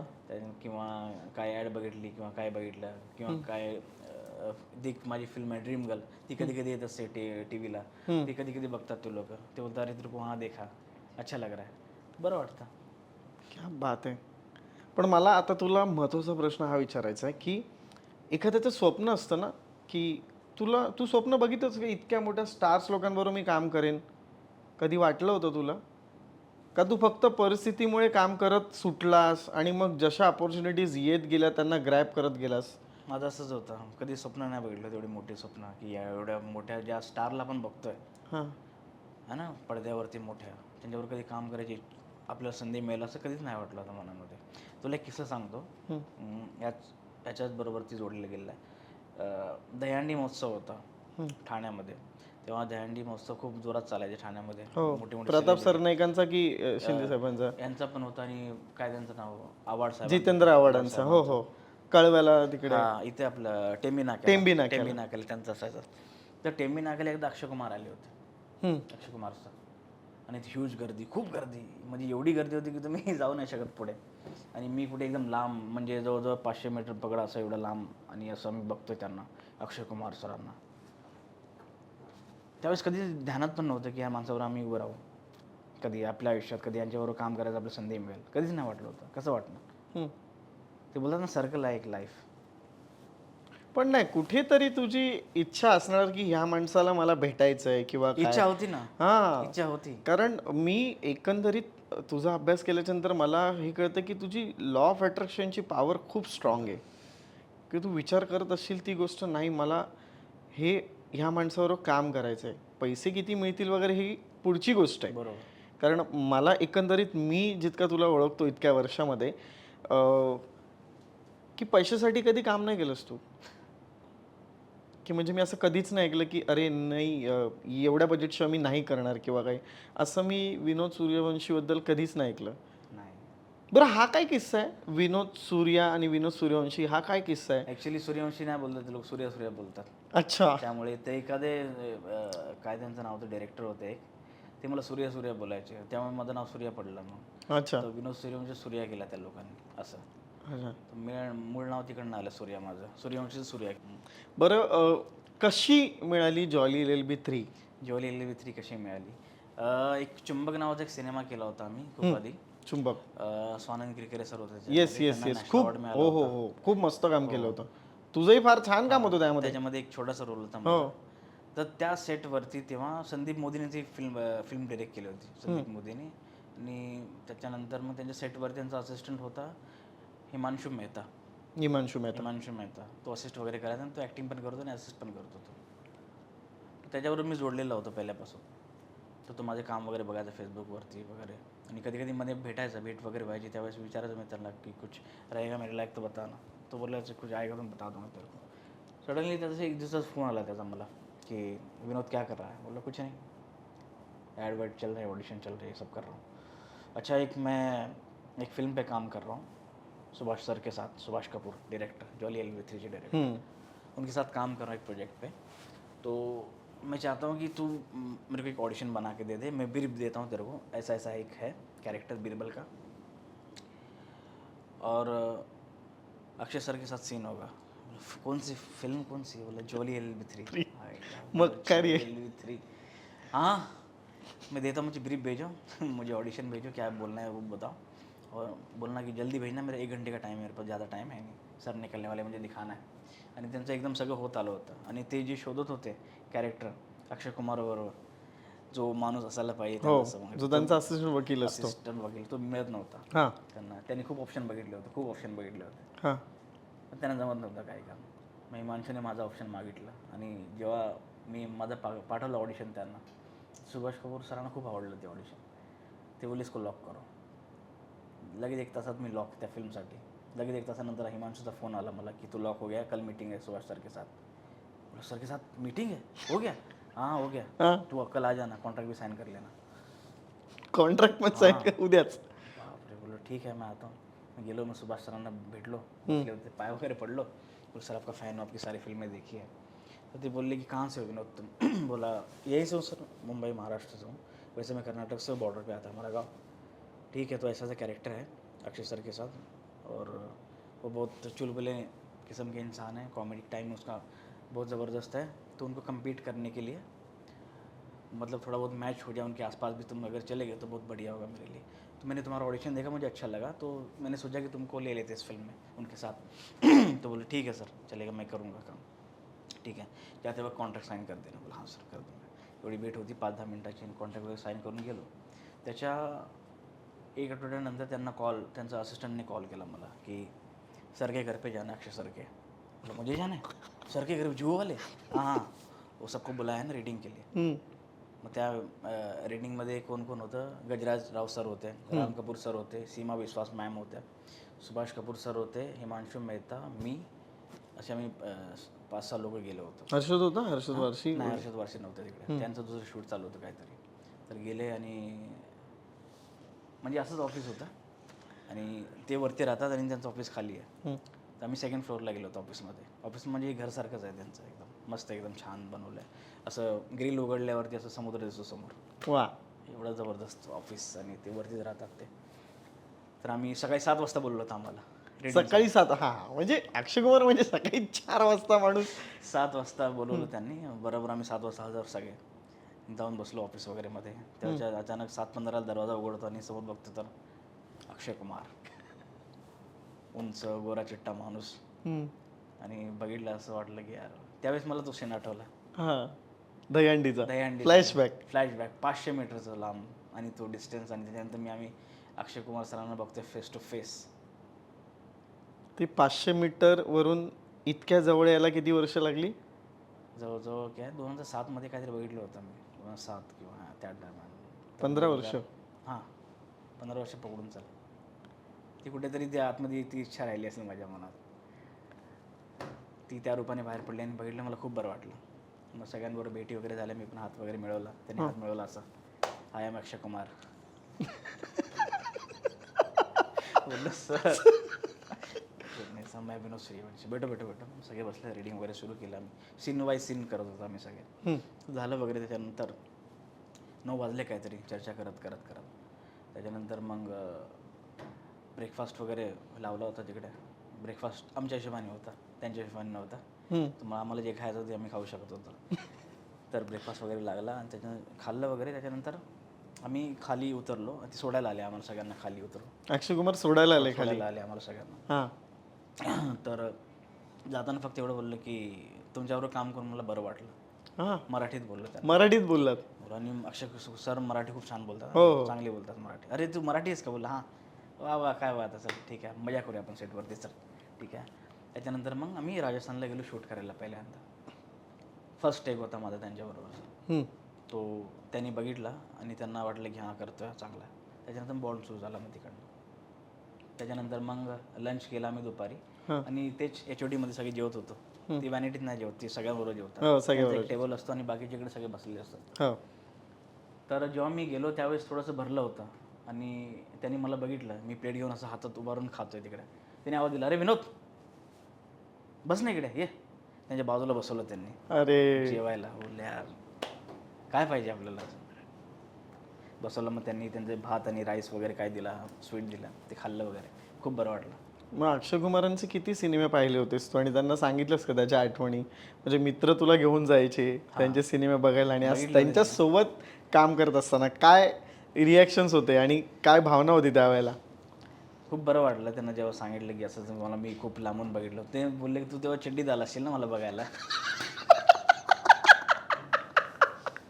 तेव्हा तू चड्डीत आला असेल मला बघायला, बोलला हां चड्डीत तर नाही, पॅन्ट घालून आलो होतो, पण बघितलं होतं, लहान असेल तेव्हा तुम्हाला, हां लहान होतं थोडा, ठीक आहे, आलो होतो मी खूप आधी तिकडे, तुला येऊन माहिती आहे का? बोलला हां माहिती आहे, तिकडे पण येतो मी कधी कधी, ते ट्रॅकिंग वगैरे करत वगैरे, तिथे तो डोंगर, तो जो आहे येऊरचा डोंगर, ते तिकडे येतात, ते बोलत मी तिकडे यायचं पहिले तर असं बऱ्याच गोष्टी वगैरे रंगायच्या। त्याच्यानंतर खूप एकदम फ्रेंडली जॉली नेचरचे माणूस आहेत, एकदम मजा येते त्यांच्यावर काम करायला। काहीतरी एक किस्सा मला आठवतोय की तुझ्या घरातली एक गोष्ट अक्षय कुमारांनी मागून घेतली होती, काय होती ती गोष्ट, आणि तू ती आणल्यावरती, त्यांनी मागितल्यावरती तुझं रिॲक्शन काय होतं, काय होती ती गोष्ट? साऊथ आण्याची खिचडी. हा. त्यांना महाराष्ट्रीयन फूड आवडतात. तर ते बोलले की असंच बसलो होतं आम्ही गप्पा मारत. तर ते म्हणाले की यार माझे खिचडी खायचं मन आहे, उद्या खिचडी बनवून घेऊन येतो. खिचडी खायची आहे तुम्हाला? मला तर विश्वास वाटला नाही ना. अक्षय कुमार सर माझ्या घरची खिचडी कशाला खातील? ते मिश्किल स्वभावचे तुला वाटलं हां, असेल रे, हां, मस्करी मला मस्करी करतात. करत असतील. हा. त्यांनी 2-3 वेळा बोललं. मी त्यांना विचारलं 2-3 वेळा की तुम्हाला खरंच खिचडी खायची साबुदाण्याची? बोला हा ना. तेवढ्यात सुभाष कपूर सर ऐकत होते, माईक लागला होता ना आमचा, ते बाहेर आले ते. ते बोलले अरे बोलतात ना घेऊन येतो. ते पण मराठी चांगलं बोलतो सुभाष कपूर सर, त्यांना पण मराठी येते. ते बोलतात घेऊन ये, ते बोलतात ना घेऊन येतो, ते खरं सिरियस आहे. तर आम्ही बोललो ठीक आहे. नंतर जेव्हा आमचा ब्रेक झाला त्याने बायकोला फोन केला की अक्षय सरांना खिचडी खायची. पागल झाले का? खिचडी खायची तुम्हाला खायची बोला ना सर. अरे नाही अक्षय सरांना सुद्धा खायचे. ती पागल झाली, ती वेडी झाली. अरे कसं करणार, काय करणार, ती परेशान बिचारी. तिला बोललो काय नको साबुदाणा घे. आणि त्याने सांगितलं होतं मला की तेल कमी, मसाला कमी, मी जास्त मसालेवाली गोष्ट खात नाही, तर तेवढं फक्त घ्या ठेव आणि उद्या घेऊन ये चांगली बनवून. आणि घरचीच पाहिजे मला. जर तू बाहेरून हॉटेलमधून कुठून आलं तर मला लगेच कळेल की हॉटेलमधली आहे किंवा काय, तो घरचीच पाहिजे मला, जशी असेल ते बनवून घेऊन ये. ठीक आहे सांगितलं तिला. ती परेशान आहे, ती बनवते सकाळी 4 वाजता उठून खिचडी. तू सांगितलीस तिथं त्यांना टेन्शन, अक्षय कुमारला द्यायची कशी बनवू, काय बनवू यार. जसं कसं करून तिने बनवली खिचडी. 5:30ला घरातून निघालो मी खिचडीचा डब्बा घेऊन.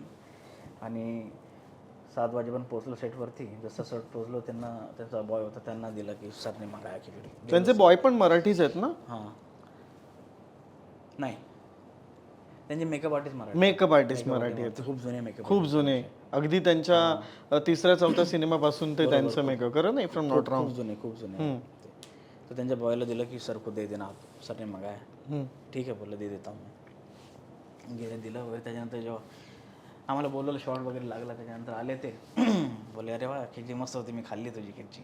त्या बायकोला थँक्यू बोल माझ्यातर्फे. सर बोलतो खूप बरं वाटलं की बाबा आवडली ना खिचडी. मग बायकोला, कल्पना वहिनींना सांगितलं मी की मग काय रिॲक्शन होतं त्यांचं? तिची रिॲक्शन म्हणजे ती बोलली, ती तर सगळ्यांना सांगत सुटली की अरे अक्षय कुमारने माझी खिचडी खाल्ली, अक्षय कुमारने माझी खिचडी खाल्ली.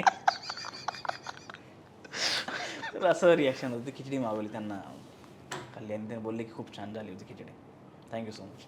क्या बात आहे. मग फक्त त्यांच्यासाठी नेले होतेस की डिरेक्टरला पण दिलीस खिचडी? मी मोस्टली थोडं जास्त घेऊन गेलो होतो. हां, मग कोणी खाल्ली होती? खाल्ली होती, बाकीच्या लोकांनी पण खाल्ली. मला कळलं हर्षद वारसीने पण खाल्ली होती. खाल्ली असेल मला नाही माहिती. नाही खाल्ली होती, आठव. माझा रिसर्च सॉलिड आहे. खाली मी जास्त घेऊन गेलो होतो. मी हे पण घेऊन गेलो होतो, वडे पण घेऊन गेलो होतो साबुदाण्याचे. साबुदाणे, वडा आणि वडे, चटणी आणि सगळं घेऊन गेलो होतो आणि खिचडी वेगळी घेऊन गेलो होतो. सो मग जॉली LLB मध्ये तुझी भूमिका अक्षरशः लोकांनी त्याला म्हणजे डोक्यावर घेतलं. आणि मग सुरुवात, त्यानंतर नावाची फिल्म केलीस तू आदित्य सरपोतदारांची. तो अनुभव कसा होता? म्हणजे त्याच्या आधी तू त्यांची अजून एक मराठी फिल्म केली होतीस, झोंबिवली केली होती. मराठीमध्ये मग एकच सिनेमा केलास तू का? असं रुसलायस का मराठी सिनेमा? रुसलो नाही, काही चांगला आला तर मी नक्की करेन सिनेमा. आता ज्या हिशोबाने मी काम करतो इकडे, त्या हिशोबाने जर माझ्या हिशोबाने जर काय कॅरेक्टर आले तर मी नक्की करेन काम. मला असं काय वेर वगैरे नाही आहे मराठीवर काम नाही करायचं, पण चांगलं काय आलं तर मी नक्की करेन काम. अच्छा. कोणत्या मराठी दिग्दर्शकाबरोबर तुला काम करायची इच्छा आहे? रवी जाधवांसोबत. ठाण्यात राहतात ना. अच्छा, मग ठाण्यामध्ये विजू माने पण राहतात की? हां, रवी जाधव मला बरं वाटतं. पण मग तू ठाण्यात लहानपणापासून राहिला आहेस, तर मग धर्मवीर जेव्हा सिनेमा निघत होता, म्हणजे जेव्हा शूट चालू होतं, त्याचा काय किस्सा आहे? हसलायस तू, मला कळलंय ते. त्याचा काय किस्सा आहे? म्हणजे धर्मवीरचं शूट चालू होतं, तुला जेव्हा कळलं, म्हणजे दिघे साहेबांना तू लहानपणी पाहिलंयस? खूप पाहिलंय त्यांना, खूप पाहिलंय, जवळून पाहिलंयस. खूप जवळून. मग त्यांच्या आयुष्यावरती सिनेमा बनतोय आणि त्यात आपण नाही आहोत. काय तुझी ताळमेळ सुरू होती त्या सिनेमामध्ये काम मिळवण्यासाठी? मला कळत नव्हतं की हा सिनेमा माझ्यापर्यंत का आला नाही. ठाण्यात राहून मला माहीत नव्हती या गोष्टी. सिनेमा माझ्यापर्यंत आलाच नाही तो. कारण ठाण्यामधल्या बहुधा लोकांनी प्रेमापोटी त्यांना म्हणजे त्यांच्या सिनेमाचा भाग होणं हे फार महत्वाचं खूप मोठी गोष्ट आहे. दिघे साहेबांच्या सिनेमाचा भाग होणं खूप मोठी गोष्ट आहे. आणि ज्या माणसाला आम्ही लहानपणापासून बघितलंय, त्या माणसाचा ऑरा जो होता जबरदस्त. म्हणजे एंट्री केली की लोक असे बघायचे त्यांना की दिघे साहेब आले म्हणून. असा ऑरा होता त्यांचा ठाण्यामध्ये. कधी कधी भेटण्याचा योग आला तुझा, त्याचा काय नाही, एक्सपिरियन्स? असं लांबून लांबून बघितलं त्यांना, असं जाऊन म्हणजे कधी असं त्यांच्या हात किंवा पाया नाही पडलं जाऊन, कधी असं लांबून लांबून बघितलं की हां ते दिघे साहेब आहेत. आणि आम्ही बघत राहायचो असं दिघे साहेबांना, त्यांचे बाजूबाजूचे बॉडीगार्ड गनमॅन वगैरे घेऊन असायचे. दिघे साहेबांना बघितलं असं वाटायचं की कोणतर वजनदार माणूस येतो समोर. त्यांनी पर्सनॅलिटी अशी होती ना की अशी त्यांची नजर होती जी बघायची, जबरदस्त एकदम. असं जेव्हा ते बघायचे डोळ्यांनी इकडे तिकडे. त्याचे दिग्दर्शक प्रवीण तरडे होते. हां हां, बरोबर आहे. हो. मग त्यांना तू काय सांगशील, म्हणजे जर त्याचा आता परत पार्ट काढ, म्हणजे 1 झाला 2 झाला, आता जर त्याचा पार्ट आला तर त्यामध्ये तुला काम करायची इच्छा असेल?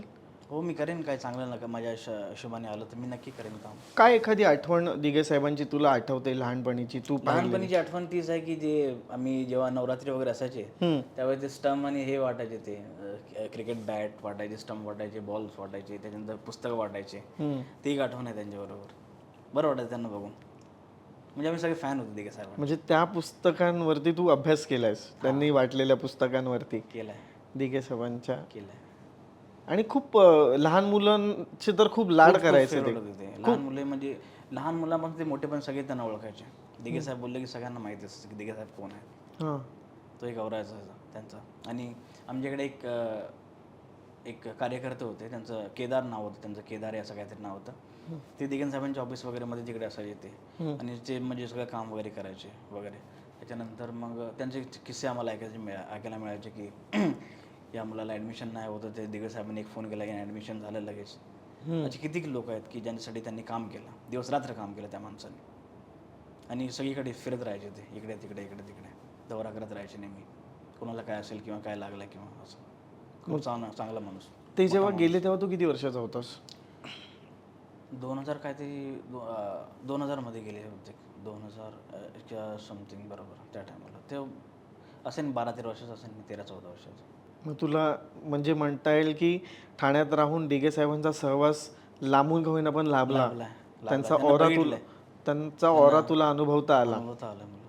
पण मग कदाचित हा सिनेमा तुझ्यापर्यंत पोहोचला जरी नसला तरी दिघे साहेब आजही तुझ्या हृदयात घर करून आहेत. आणि प्रत्येक ठाणेकरांच्या, प्रत्येक महाराष्ट्रातल्या तमाम त्यांच्या सैनिकांच्या आहेत.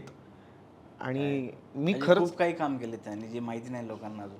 काय काय म्हणजे माहिती नाही. बऱ्याच गोष्टी आहेत. जे आमच्या इकडे एक ॲक्टर होते, त्यांच्यावर एक फिल्म करत होतो मी. तर ते बोलले की जे मला जॉब लागली आहे ना, ते बहुतेक ते फूड इन्स्पेक्टर होते काहीतरी. ते बोलले दिघे साहेबांच्या आशीर्वादामुळे मला ही जॉब लागली. आज जे काय आम्ही दिघे साहेबांमुळेच आहे. असे किती किस्से आहेत त्यांचे. एवढं काम केलं त्यांनी. क्या बात आहे. पण तू मराठीमध्ये सुद्धा छान छान सिनेमे करावेस अशी माझी इच्छा आहे. मला पण इच्छा आहे काम करायची. म्हणजे आता मराठी दिग्दर्शक म्हणजे रवी जाधव, त्यांना तू कदाचित लवकरात लवकर भेटावंस, विजू मानेंना भेटावं ठाण्यातल्या. नाही असं नाही, प्रत्येक मराठी दिग्दर्शकासोबत तू काम करावंस. कारण काय ना, एकंदरीत तुझ्याकडे पाहिलं की तू आपला वाटतोस, म्हणजे आपल्या फॅमिलीतला वाटतोस, तितका एक कॉमन मॅन वाटतोस. म्हणजे तुला कुठल्याही कॅरेक्टरसाठी जर आपल्या मराठी सिनेमासाठी निवडलंस तर तू सहजरित्या जातोस त्या पात्रासाठी. त्यामुळे कदाचित मला खरंच सांगावंच वाटतं तुला सुद्धा की प्लीज मराठी सिनेमे कर तू सुद्धा. करेन मी, कुठे नाही. मग आता सिनेमा क्षेत्र सुरू झालं, सिनेमे तू करत होतास. कोणता असा सिनेमा तुझ्यासाठी फार वेगळा कॅरेक्टर तुला मिळालं करायला? कारण तू आतापर्यंत जेवढे कॅरेक्टर्स केलेस सिनेमांमध्ये ते वेगवेगळे कॅरेक्टर होते, छोटे असतील मोठे असतील. पण कुठलं असं कॅरेक्टर करताना तुला थोडं जड गेलं की अरे याच्यासाठी आता मी कसं करू? तोच होता माझा एक जो रोल होता पंचायतचा. आता मी पंचायतवर येणारच होतो की म्हणजे पंचायतचा नया सचिव म्हणजे आजही तुला सगळेजण नया सचिव म्हणून ओळखतात.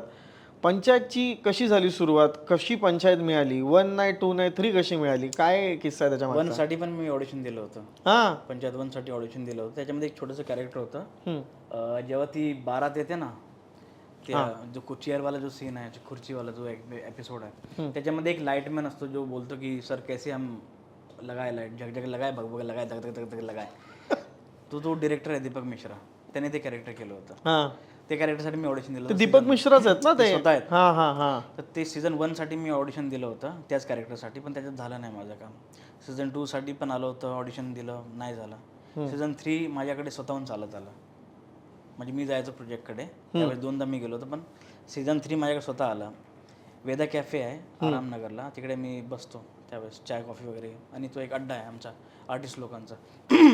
तिकडे बसलेलो होतो आणि एक दिवस रोहन शर्मा नावाचा एक मुलगा होता तिकडे, तो तिकडे यायचा आणि आपलं काम वगैरे करायचं. बेसिकली तो रायटर आणि असिस्ट करायचा तो. तर त्याच्याबरोबर माझी ओळख झाली आणि त्याच्यानंतर मग त्यांनी जॉईन केलं TVF. दीपक मिश्राला असिस्ट करायला सुरुवात केली. DA झाला तो दीपक मिश्रा सरांचा. तर त्यांनी मला एकदा फोन केला कि विनोद भाई कि एक प्रोजेक्ट कर रहा हूँ मैं, तो आपका कुछ वर्क लिंक होगा या ऑडिशन लिंक होगा तो मुझे भेजो, मुझे दिखाना है सर को. त्यावेळेस मी काय क्वेश्चन नाही केलं कुणाला मागवते काय मागवतं, पाठवून दिलं त्याला पटकन. त्या दुसऱ्या दिवशी त्याने कॉल केला की सर को आपको बहुत पसंद आया आपका वो जो ऑडिशन जो आपने भेजा था, जो वर्क लिंक भेजा था. बोलो कौन से सर? तो बोले दीपक मिश्रा सर. मतलब थोड़ा सा असं झालं, दीपक मिश्रा सर पंचायत वाले, तो उनको असिस्ट कर रहा है? बोला हाँ उनको असिस्ट कर, उन्होंने ही मंगाया था, उनको बहुत अच्छा लगा तो चाहते हैं कि आप ऑडिशन दो. किसके लिए? पंचायत के लिए. हाँ कौन सा कैरेक्टर? बोला नया सचिव. और पुराना सचिव क्या कर रहा है? मग जुना जो सचिव आहे तो काय करतो आहे? नाही नाही तो पण आहे, पण एक एपिसोड आहे याचा पूर्ण नवा सचिवचा, तर त्याचं ऑडिशन करायचं मला. सरांना वाटतं की तुम्ही तो ऑडिशन करावा. बोललो ठीक आहे चालेल.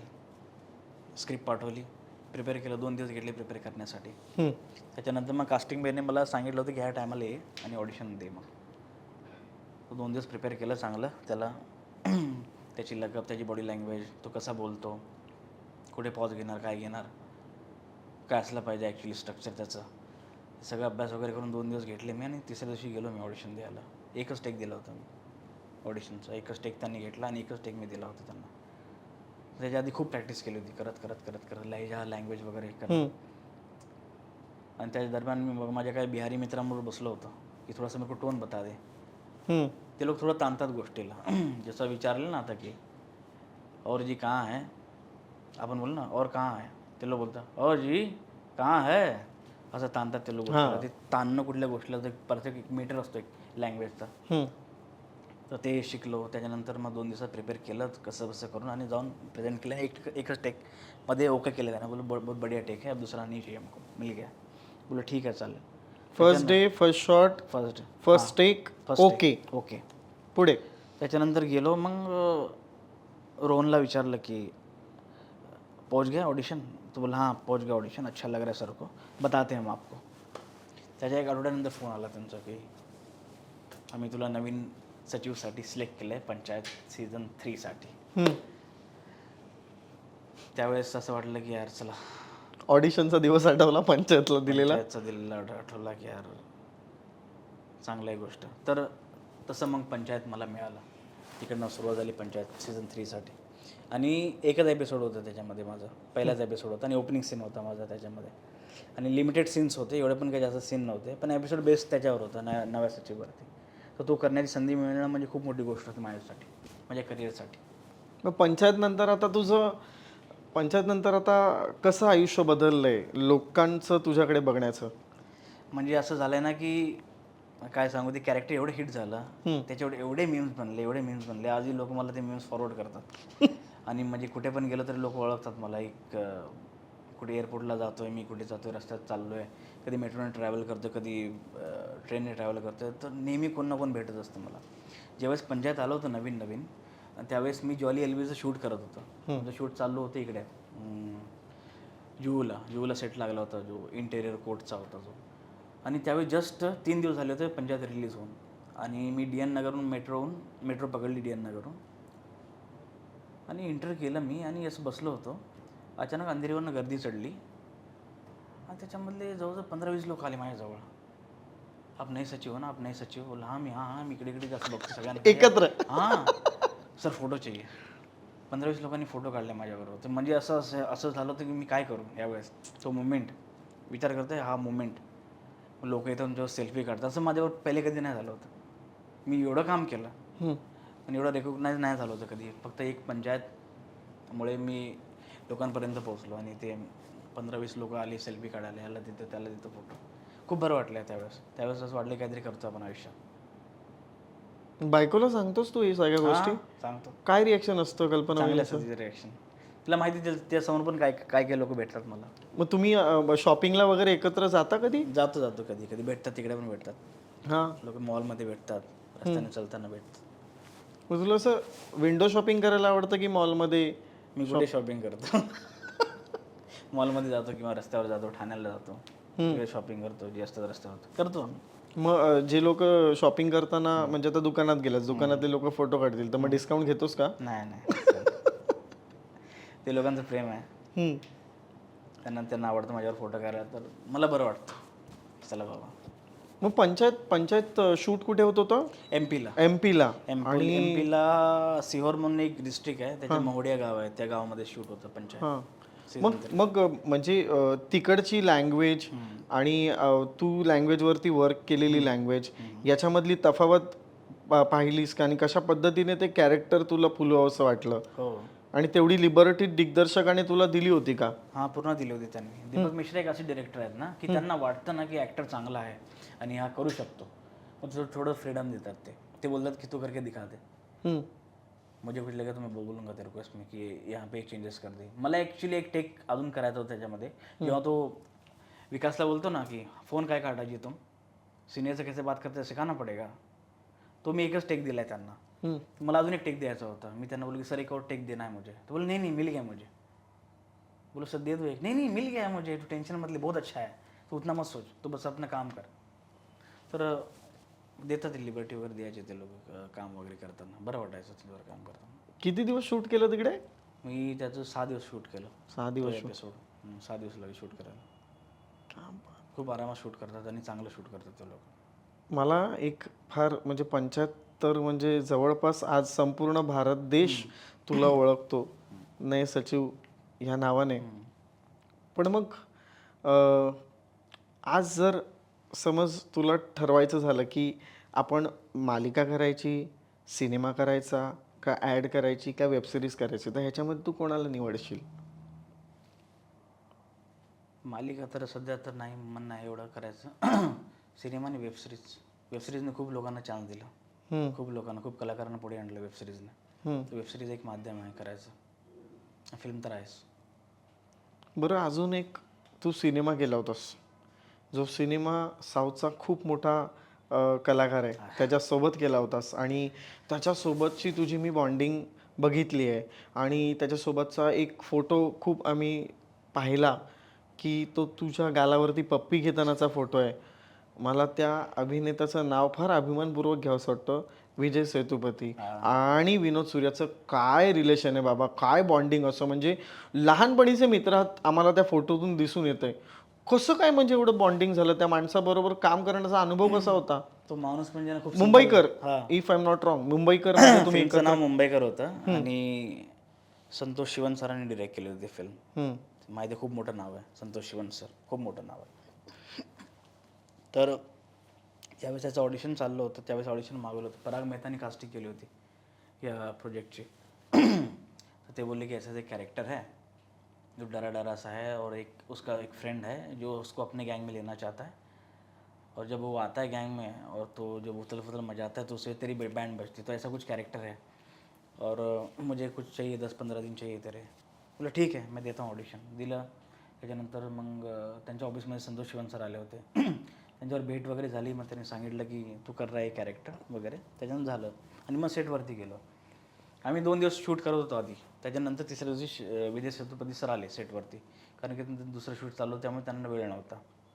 आणि ते आले. त्याच्यानंतर जेव्हा मी पहिल्यांदा बघितलं ना विजय सेतुपती सरांना असं समोर, त्यावेळी त्यांची आठवली मला ती फिल्म 96. काय काम केलं 96 मध्ये यार. म्हणजे नुसतं इकडनं खेळलाय तुम्हाला इकडनं. त्याच्यानंतर सुपर डिलक्समध्ये जे काम केलं, जबरदस्त ट्रान्सजेंडरचं काम केलं, म्हणजे छोटंसं काम पण लक्षात राहण्यासारखं काम. मास्टरमध्ये काम केलं. म्हणजे त्या माणसाला बघितलं होतं आणि जेव्हा आपण समोरून बघतो ना त्या माणसाला, किती सिम्पल आहे माणूस. चप्पल घालून येतो माणूस, शर्ट, असं काय खूप मोठा दिखावा नाही काय, एवढा मोठा स्टार आहे. ती सिम्प्लिसिटी मला जाम आवडली आणि तो माणूस लगेच कनेक्ट होतो. ती पॉवर आहे त्या माणसाची. कारण तूही तशा पद्धतीने राहतोस. राहतो Simplicity. ते एक असेल आणि ते अट्रॅक्ट करतो समोरच्या माणसाला. त्याच्यानंतर मग आम्ही रिहर्सल केली पहिल्यांदा लोखंडवाला बॅक्स रोडला मी शूट करत होतो आणि त्यावेळेस तो गाडीमधला सीन, तू हत्यार बित्यार. अच्छा, तो फर्स्ट सीन होता तुमचा. ओके ज्यावेळेस आम्ही शूट करत होते. तो त्यांनी विचारलं क्या नाम, बोला विनोद सूर्यवंशी, और किधर से, बोला इधर से. अच्छा मैं साउथ से आया, मैं इधर. बोला हाँ सर आपको अच्छा, त्यासंही म्हणाले मैं साउथ से आया, विजय सेतुपति. बोला सर आपको कौन नहीं जानता सर. नहीं फिर भी मैं सोचा बता दूं, इंट्रोडक्शन देना मेरा काम है. तर खूप मजेदार माणूस आहे, गमतीदार माणूस आहे आणि खूप मजा आली त्यांच्याबरोबर काम करताना. खूप सिम्प्लिसिटी आणि कॅरेक्टरवरती वर्क करून येतात तो माणूस. आणि तू त्याच्या म्हणजे तुझं कॅरेक्टर असं दाखवलं की तू त्याला समजवतोस, समजवतोय त्यांना समजवतोस की याला हे म्हणतात, ये है वो है ये वो आहे. आणि त्याच्यावर तो एक कॉमेडी सीन आहे. आणि त्याच्यावर अजून एक तो ऍक्टर होता अशोक पाठक. त्याची पण भूमिका खूप चांगली होती त्या सिनेमामध्ये. तो विनोद करतो याच्यामध्ये, पंचायतमध्ये विनोद करतो. हा, पंचायतमध्ये विनोद करतो तो. मग तो सीन करत असताना तुला असं दडपण नाही आलं की अरे यार सुपरस्टार आहे हा साऊथचा, ह्याच्यावर हा सीन मी एवढं त्याला समजवायचं काम, म्हणजे अरे तू कोण आहे अशा पद्धतीचं ते कॅरेक्टर होतं की म्हणजे मी तुझ्या वरचढ आहे. आणि असं कॅरेक्टर प्ले करताना केवढं दडपण येतं इतक्या मोठ्या नटाबरोबर काम करत असताना. ते दडपण असतंच, पण समोरचा माणसाबरोबर डिपेंड असतं ना की तो समोरचा माणूस तुम्हाला कसं कुठल्या हिशोबाने ट्रीट करतोय. आता एवढा मोठा स्टार आहे विजय सेतुपती, त्याला माहिती आहे की हा नवीन मुलगा आहे, ठीक आहे.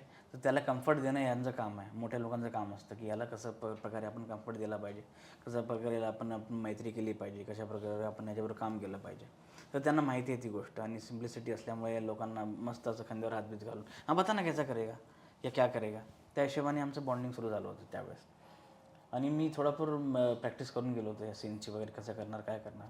थोडंफार दडपण होतं, पण जेव्हा त्यांना बघितलं समोरासमोर आणि जेव्हा काम सुरू केलं तेव्हा ते दडपण नव्हतं. मजा आली काम करायला. मजा आली. हे दडपण गेलं, पण त्यानंतर तुम्ही एक घट्ट मित्र झालात. ते कसे झालात, त्याच्या मागचा किस्सा काय? ते बोलले की ते कॉमेडी वगैरे करत असायचे मध्ये मध्ये सीन करताना ते समझवायचे की सीन को ऐसा करना चाहिए, ये लाइन को तो ऐसा बोल ले, यहाँ देख ले, ये रिॲक्शन दे दे. ते इन्व्हॉल्व करून घ्यायचा तो माणूस सीनमध्ये. त्याच्यानंतर तेच त्यांच्यावर बॉन्डिंग चांगलं झालं होतं. मग ते कधी कधी नारळ पाणी वगैरे पाजायचे आम्हाला, पाजायचे वगैरे, काय खायला आणलं की आम्हाला द्यायचे खायला. असं करून बॉन्ड सुरू झाला. त्याच्यानंतर मग त्यांना माणूस आवडला की ते पप्पी करतात. ॲक्च्युली त्यांचं हे आहे, माणूस आवडला ना की मग ते त्यांचा आहे तो तकिया कलाम आहे तो. अच्छा, त्यांना मक्काल सेल्वन बोलतात तिकडचे लोक. काय म्हणतात? मक्काल सेल्वन म्हणजे काय बोलतात, दानी माणूस असं काहीतरी त्याचा अर्थ असतो मक्काल सेल्वनचा. तर ते त्यांना एक नावाची उपाधी दिली आहे तिकडे. तर मस्त आहे माणूस, मजा असते. आवडला माणूस की तो पप्पी करतो माणूस, काम आवडलं की पप्पी करतो. ओके. मग त्यांनी एवढं सगळं खाऊ तुला आणून दिलं, तू काय नाही दिलंस त्यांना खायला आणून? नाही. का नाही? म्हणजे अक्षय कुमारांना दिलंस, त्यांना नाही दिलंस? त्यांना नाही दिलं, राहून गेलं त्यांना. नेक्स्ट टाइम कधी काम करेल त्यांना खिचडी खायला घालेन त्यांना. नेक्स्ट टाइम खिचडी देईन त्यांना पक्का. ओके. मग आता कॉन्टॅक्टमध्ये आहेत ते? आता नाही आहेत. मध्ये एकदा बोलणं झालं त्यांच्याबरोबर फोनवरती, त्याच्यानंतर मध्ये बोलणं नाही झालं. आता खूप बिझी आहेत ते. असं कुठला एक म्हणजे तुझा वाढदिवस कधी असतो? 1 नोव्हेंबरला. 1 नोव्हेंबरला तुझा वाढदिवस असतो. असा अचानक भयानक एखाद्या खूप मोठ्या ॲक्टरचा तुला मेसेज आला आणि तुला शॉकिंग मिळालं की अरे बाबा इनका मेसेज कैसे आ गया मेरे बर्थडे के दिन, असे कोण ॲक्टर होते? नाही, असं तर मेसेज नाही आला अजून कोणाचा. अजून नाही आले. स्वानंद सरांसोबत काम करण्याचा अनुभव कसा होता? स्वानंद गिरकिरे सर, हां, त्यांच्यावर माझा सीन नव्हता काही. त्यांना नाही भेटलो होतं मी सेटवरती. अच्छा. त्यांच्यावर भेट झाली नाही माझी. आता तू म्हणजे हिंदीमध्ये सुद्धा काम केलंस, मराठीमध्ये पण केलंस. साऊथमध्ये कशा पद्धतीने काम करायची तुझी तयारी आहे का, किंवा ती लँग्वेज बॅरियर आहे का तुझ्यासाठी? लँग्वेज बॅरियर नेहमी राहणार, ते काही ना काही असणारच त्यांचं. पण कधी काही इच्छा माझी आहे काम करायची साऊथमध्ये किंवा एखादा प्रोजेक्ट करण्याची इच्छा आहे, पण ती लँग्वेज बॅरियर आहे. लँग्वेजचा इश्यू येतो कधी कधी ते लोक डबिंग वगैरे करतात. तर भविष्यात कधी कसं काही चान्स झाला, काम करण्याची संधी मिळाली तर नक्की करेन मी. सुरुवात म्हणजे कमर्शियल ॲड्सपासून केली आहेस का तू? एखादी अदर लँग्वेजची ॲड केली आहेस का? अदर लँग्वेजची ॲड तर नाही केली मी. अजूनपर्यंत अदर लँग्वेजची ॲड नाही केली. जी काही हिंदीमध्ये ॲड केलं सगळ्या मी. मराठीमध्ये केलीस तू एक ॲड आठव, आणि मराठीतल्या सुपरस्टार बरोबर तू ऍड केलीस. अच्छा अच्छा अच्छा. स्टार प्रवाहाचा प्रोमो केला होता. आठवलं. कोण होता सिद्धार्थ जाधव, हा, त्याच्यानंतर आदिनाथ कोठारे आणि महाराष्ट्राची लाडकी हिरोईन अमृता खानविलकर. अच्छा, अमृता खानविलकर. कसा होता अनुभव त्यांच्यासोबत काम करण्याचा? बरं होतं, मजा आली त्यांच्यावर काम करताना. आणि त्यावेळेस तुला खरंच एक किस्सा सांगतो. जो माझा पाय होता तो ॲक्च्युली खरोखर मोडला होता. तो खरोखर मोडला होता? अच्छा. त्यावेळेस मी प्लास्टर नाही लावलं होतं, हां. पण तो माझा पाय जो क्रॅक झाला होता खालून, म्हणजे मधलं जे हाड आहे थोडं हलकंसं क्रॅक झालं होतं. त्याला प्लास्टर लागणार होतं. हां. तर असं झालं होतं. आणि त्यात सिद्धार्थ तुझ्या बाजूला येऊन उडी मारतो. त्यांना जसे ते आले, बोल थांबा, माझा पाय खरोखर मोडलाय. बोलते काय बोलतो, पाय मोडला तुझा? बोला हां. काय मेथड ॲक्टर आहे तू, पाय मोडून घेतो का ॲक्टिंग करण्यासाठी? सिद्धू दादा. हां. बोलो नाही, माझा खरंच मोडलाय पाय. तर त्यांनी खूप केअर केलं मला. 2 दिवस शूट होतं माझं. त्यांनी खूप केअर केलं मला. म्हणजे ते उड्या वगैरे मारायची इकडनं तिकडनं, पण ते पाय सांभाळून मारायचे उड्या. कसं वाटलं? म्हणजे एक एनर्जी रणवीर कपूर आणि एक एनर्जी इथे आमचा सिद्धार्थ जाधव, मराठीतला सुपरस्टार, आदिनाथ कोठारे, अमृता खानविलकर. काय चांगले होते. काय अनुभव होता ती ऍड करत असताना? खूप म्हणजे कम्पॅरेटिव्हली आधीच्या ऍड केल्यात आणि आता ही मराठीतली ऍड, काय त्याच्यामधली तफावत आणि नाविन्यपूर्वक काय होतं? नाही, काम तर तेच करत होतो मी जे करत होतो. बस हेच होतं की मजा खूप आली त्यांच्याबरोबर. म्हणजे सिद्धार्थ जाधव वगैरे मध्ये मध्ये कॉमेडी वगैरे करायचे. डायलॉग कधी विसरायचे ते बोलले माती खाल्ली, हे खाल्ली, ते खाल्ली, त्यांचं चालू असायचं मध्ये मध्ये. तर मजा आली खूप, आणि सांभाळून घेतलं त्या लोकांनी मला. तर बघायला गेलं तर मग सिद्धू दादाने विचारलं नाही तुझं नाव विचारून? सगळं विचारलं काय, कुठे राहतो, काय करतो, काय काय केलंय, सगळं सांगितलं मी त्यांना. हां. की असं आहे केलं होतं. आणि बाकी आदिनाथ बरोबर कधी कधी बोलणं होतं व्हॉट्सअपवरती. अच्छा. त्यांनी नंबर घेतला होता माझा, मी घेतला, त्याला मेसेज वगैरे केला. कधी कधी विशेष वगैरे पाठवतो, मी त्याला पाठवतो. आधीबरोबर बोलणं चाललं असतं व्हॉट्सअप वगैरेवरती कधी कधी. आदिनाथ कोठारेंचे कुठले सिनेमे पाहिलेस तू? ते केलं होतं त्यांनी, ते झपाटलेला रिटर्न काहीतरी. हां, झपाटलेला 2. त्याच्यानंतर ते तोच एक बघितला मी. लहानपणी एक सिनेमा पाहिला असेल आदिनाथ कोठारेंचा, आठव? हां जो प्रत्येक आपल्या हां तो बघितलाय. हा, कुठला? नाव आठवत मला, बोलून नाव. माझा छकुला. हां बरोबर. त्याच्यामध्ये आदिनाथ कोठारे बालकलाकाराची भूमिका केली आणि त्याच्यावरतीच नंतर तो सिनेमा आला होता मासूम. सिनेमा आला होता, बरोबर, आयशा जुल्काचा. हा. आणि त्याच्यामध्ये पण लक्ष्मण बेर्डे होते. हा, होते ना? हो बरोबर. बरोबर. कुठल्या मराठी अभिनेत्यासोबत तुला काम करायची इच्छा आहे? होती लक्ष्मीकांत बेर्डे. लक्ष्या मामांसोबत किती सिनेमे पाहिलेस? खूप सिनेमा पाहिले मी लहानपणापासून. त्यांचे किती सिनेमे बघितले असतील. म्हणजे जेव्हा यायची टी व्हीला वगैरे, जेव्हा आपल्या अँटिना फिरवायचो आपण, त्यावेळी जेव्हा त्यांचे सिनेमा लागायचे, किती मजा घेऊन बघायचो आपण. अशी बनवणी तर माझी खूप फेवरेट फिल्म आहे. अशी बनवणी फक्त तुझी नाही, ह्या महाराष्ट्रातल्या संपूर्ण रसिक प्रेक्षकांची ती फेवरेट आहे. ती फेवरेट फिल्म आहे. एखादा सीन आठवतो तुला? तो धनंजय माने ते राहतात का जेव्हा त्याच्यानंतर मग तो वाला सीन आहे जो, असं सॉरी, धनंजय माने इथे राहतात का, तो एक सीन आहे ना. इस्रायलला जायचं आहे, अरे तू कधी जाणार इस्रायलला, ते खूप मजा. 50 रुपये वाढले. बरं, ते मजा येते ती फिल्म बघायला. मग लक्ष्या मामांना भेटता नाही आलं कधी तुला, किंवा आम्हालाही नाही भेटता आलं, पण अभिनय वगैरे, त्यांचा मुलगा आहे, त्याला कधी भेटायची संधी मिळाली का तुला? नाही, अजून तरी नाही मिळाली. ओके. काय आता एक कलाकार म्हणून तुझी तयारी कशा पद्धतीने असते? की म्हणजे एखादं कॅरेक्टर आपल्याला अभिनयाचं काही हे नसताना, एक शिक्षण नसताना, तर तू इतक्या सहजरित्या ते कॅरेक्टर कशा पद्धतीने वटवतोस? त्याच्या मागचं कारण काय? का परिस्थिती शिकवून गेली आहे आपल्याला की अशा पद्धतीने आपल्याला ह्या कॅरेक्टरचा विचार केला पाहिजे, त्याची बॅकस्टोरी कशा पद्धतीने असली पाहिजे? कशी मांडणी करतोस त्या कॅरेक्टरशी आणि त्या कशा पद्धतीने ती वटवतोस? आता काय बराच वेळ झाला ना काम करता करता, 10-12 वर्ष झाली इंडस्ट्रीमध्ये काम करता करता.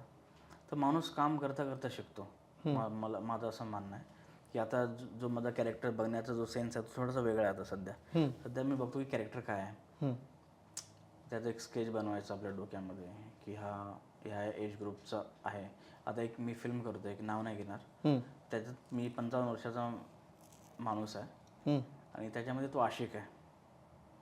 55 इयर्सचा आहे माणूस आहे, पण तो आशिक आहे. तो प्रेम करतो एका मुलीवरती, पण तो जे आपली फिलिंग्स शेअर नाही करू शकत. हम्म, तर ते एक कॅरेक्टर आले माझ्याकडे. मग तेच आहे, विचार करणं कॅरेक्टर काय आहे, त्याचा बॅलन्स किती आहे, तो कसा बसणार, कसा उठणार, त्याच्यानंतर त्याचे थॉट्स काय आहेत. हम्म. एक बॅक स्टोरी बनवावी लागते पहिले आपल्या माइंडमध्ये आपल्याला एक कॅरेक्टरची. मग त्या हिशोबाने माणूस काम करतो. मग कधी असं नाही वाटलं तुला की आपण एक कोणाकडे तरी वर्कशॉप करावं, एखादं शिबिर करावं, नाट्य शिबिर करावं किंवा स्क्रीनचं शिबिर सुद्धा असतं, वर्कशॉप्स असतं, असं वर्कशॉप करावं असं नाही वाटलं? नाही, ज्यावेळेस वाटलं त्यावेळेस पैसे नव्हते करायला. पैसे नव्हते. पण तुला माहिती आहे, वर्कशॉप आज एक वर्कशॉप गेले 30-35 हजार रुपये लागतात एक वर्कशॉपसाठी. कुठले वर्कशॉप घ्या तुम्ही, छोटं मोठं. त्याच्यावर अजून थोडं ॲडव्हान्स लेवलचं असेल तर 17,000 लाख रुपये असे वर्कशॉपची फीज असते. आणि हल्ली वर्कशॉप कोणी पण घेतं. अच्छा, म्हणजे बाजार चालला वर्कशॉपचा. अच्छा. ज्याला माहीत नाही तो पण वर्कशॉप घेतो. तर ठीक आहे, ज्यांना माहीत नाही ते येतात आणि काम करतात आपलं, ते ठीक आहे गोष्ट. पण माझ्याकडे नव्हते पैसे वर्कशॉप वगैरे घ्यायचे, तर मी नाही घेतला वर्कशॉप. पण आयुष्याने खूप काही शिकवलं. आयुष्याने खूप काही शिकवलं, तिकडनं शिकलो मी.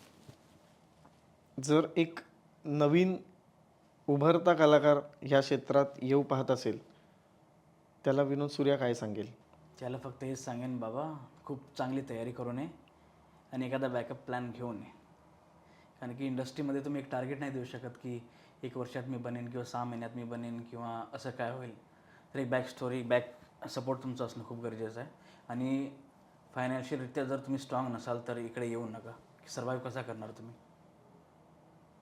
ती एक गोष्ट आहे. एक गोष्ट लक्षात ठेवा, इंडस्ट्रीमध्ये येण्याच्या आधी बाहेरून इंडस्ट्री खूप तुम्हाला चांगली वाटते, ग्लॅमरस वाटते. आज ज्याला त्याला या इंडस्ट्रीमध्ये यायचं आहे ना, टिकटॉक रील्स आल्यात किंवा हे आले, त्याच्या हिशोबाने लोकांना त्यांची वेगळी विचार पद्धती आहे की यार टिकटॉक केला, फॉलोअर्स वाढले की आपण इंडस्ट्रीमध्ये काम करू. ठीक आहे, करतात काय काय लोक, ती पण एक सोय आहे, आता करतात लोक. पण जोपर्यंत तुम्ही स्वतः तयार नाही आहात गोष्टीला करण्यासाठी, बॅकअप प्लॅन नाही आहे तुमचा, तर तोपर्यंत इंडस्ट्रीमध्ये तुम्ही येऊ नका, माझं असं म्हणणं आहे. आणि तू म्हणजे आता ह्याचा विषय काढलाच आहे, सोशल मीडियावरती जे कंटेंट क्रिएटर्स वगैरे ते सुद्धा आता इंडस्ट्रीमध्ये येऊन काम करतायत. तर तू फार कमी दिसतोस आपल्याला सोशल मीडियावरती, का? त्याच्यामागचं रिझन काय? नाही, टाकत असतो काम वगैरे, जे माझं काम केलं आहे टाकत असतो. बस मी नाही, रील वगैरे नाही कामातच टाकतोस तू, कामच टाकतो. त्या पलीकडे काही नाही टाकत. काय वाटतं, म्हणजे सोशल मीडियावर राहणं योग्य आहे की अयोग्य आहे? असं बघायला गेलं तर आता योग्यच म्हणायला लागेल. हम्म, ज्या हिशोबाने सगळ्या गोष्टी चालल्या आहेत, तर त्यांना पण कधी कधी फॉलोअर्सची गरज असते. हम्म. त्याचे चांगले फॉलोअर्स आहेत त्यांना घ्या, किंवा आमचा एखादा शो येत असेल तर ते आता इन्फ्लुएन्सर वगैरे काम करायला लागलेत त्यांचे फॉलोअर्समुळे. तर ठीक आहे, आता ती सध्या गरज आहे इन्स्टावरती राहणं, योग्यच म्हणायला लागेल. तर काय, एखादी आर्ट फिल्म करायची तुला जर संधी मिळाली तर विनोद, तू किती मेहनत घेशील त्या कॅरेक्टरला हे करण्यासाठी आणि किती वेळ देशील त्या सिनेमासाठी? जर मला मिळाली संधी अशी काय करण्यासाठी, तर समजा त्याच्यामध्ये मला एक कुठला शेतकरी रोल करायचा आहे किंवा अजून दुसरा काही रोल करायचा आहे, त्यासाठी मला जर वजन कमी करायचं असेल तर तोही मी करायला तयार आहे कॅरेक्टरसाठी. इथपर्यंत तयारी करेन मी कॅरेक्टरची, आणि खूप तयारी करेन कॅरेक्टरची, विचार करेन, वेळ घेईन, त्याच्यानंतर मग काम करेन. पंचायतची नवीन सचिव भूमिका करून कोणी रस्त्यात विचारतं का, खैनी खाओगे का? अरे खूप विचारता, खैनी खाओगे क्या, विधायक का हाथ है ना आपके सर पे, अभी पोस्टिंग कहाँ चल रही है, सगळे क्वेश्चन विचारतात ते लोक इन्व्हॉल्व असतात तुझ्या, असतात. असतात. मला सांग, जर तुझ्या आयुष्यावरती जर सिनेमा बनवायचा झाला तर त्या सिनेमाचं नाव काय असेल असं तुला वाटतं? कलंदर. कलंदर. का ते नको विचारू, बस. हां, नाही, ठीक. मला मला एक तुला फार आता एक प्रश्न विचारावासा वाटतो की जर आज आई वडील असते तर काय सांगितलं असतंस त्यांना? त्या 10x10च्या घरातून आज तू एका चांगल्या घरात राहतोयस, काय सांगितलं असतंस त्यांना? त्यांना हेच मी सांगितलं नसतं त्यांना, काही सांगायची गरज नाही लागत कधी आईवडिलांना. ते त्यांना ते आपल्याला बघून त्यांना समजतं की काय चाललं आहे काय नाही चाललं आहे. सांगायची गरज नाही लागली असते त्यांना. बस एक त्यांच्या डोळ्यात समाधान आलं असतं मुलाबद्दल की याने काहीतरी केलं आयुष्यात. पण मग आज तुला वाटतं का की आपण जे संघर्ष केला आहे ह्या क्षेत्रामध्ये, या मनोरंजन क्षेत्रामध्ये आपलं नाव लौकिक करण्यासाठी, तो स्ट्रगल संपलाय आता असं वाटतं का? तो स्ट्रगल सुरू आहे? तो सुरूच आहे, अजून संपला नाही. की अजून मला खूप काही अचीव करायचं आहे आयुष्यात, खूप काही चांगले काम्स करायचे आहेत, अजून बेटर करायचं स्वतःला, परिस्थितीला बेटर करायचं आहे. तर अजून संपला नाही, सुरूच आहे. जर तुला विचारलं की तुला एखादा अवॉर्ड मिळावा तर तुला तो अवॉर्ड कोणता मिळावा अशी तुझी इच्छा आहे? नॅशनल अवॉर्ड मिळावा, नॅशनल अवॉर्ड मिळावा. एक चांगल्या परफॉर्मन्ससाठी मिळावा, जे मी कधी करीन भविष्यात, हम्म. त्यासाठी मिळावा. आजपासून पुढच्या 5 वर्षात विनोद सूर्यवंशी स्वतःला कुठे पाहतो? 5 वर्षानंतर तर मला स्वतःला बघायचं ॲज अ लीड काम करताना. मी सध्या माझं टार्गेट ते आहे. 5 वर्षानंतर मी स्वतःला बघतो की मी लीड करतो. मला एखादी फिल्म लीड करायची आहे, स्वतःच्या खांद्यावरती घेऊन जायची. क्या बात आहे. तुझ्याशी आज गप्पा मारताना खूप मजा आली आणि खूप जाणून घेतलं तुला आम्ही आणि खूप एक तुझ्या जवळचं मित्र म्हणून आज मला फार अभिमान वाटतो की आज लोकमत फिल्मीच्या माध्यमातून, नो फिल्टरच्या माध्यमातून आज संपूर्ण महाराष्ट्राला एका खऱ्या कलाकाराची ओळख करून देताना मला फार अभिमान वाटतो आणि खूप खूप धन्यवाद तुझे की आज लोकमत फिल्मीच्या आपल्या नो फिल्टरमध्ये तू हजेरी लावलीस. मला खूप बरं वाटतं आज आज आज आपण एवढ्या गप्पा मारल्या, म्हणजे एवढं कधी आपण बोललो नव्हतो. हां, भेट झाली आपण, पण कधी एवढं मनमोकळेपणाने आपण बोललो नव्हतं. तर थँक्यू सो मच, तू मला ती संधी दिली इकडे येण्याची आणि बोलण्याची, आपला प्रवास सांगण्याची. तर त्याबद्दल तुझं खूप खूप आभार. Thank you so much.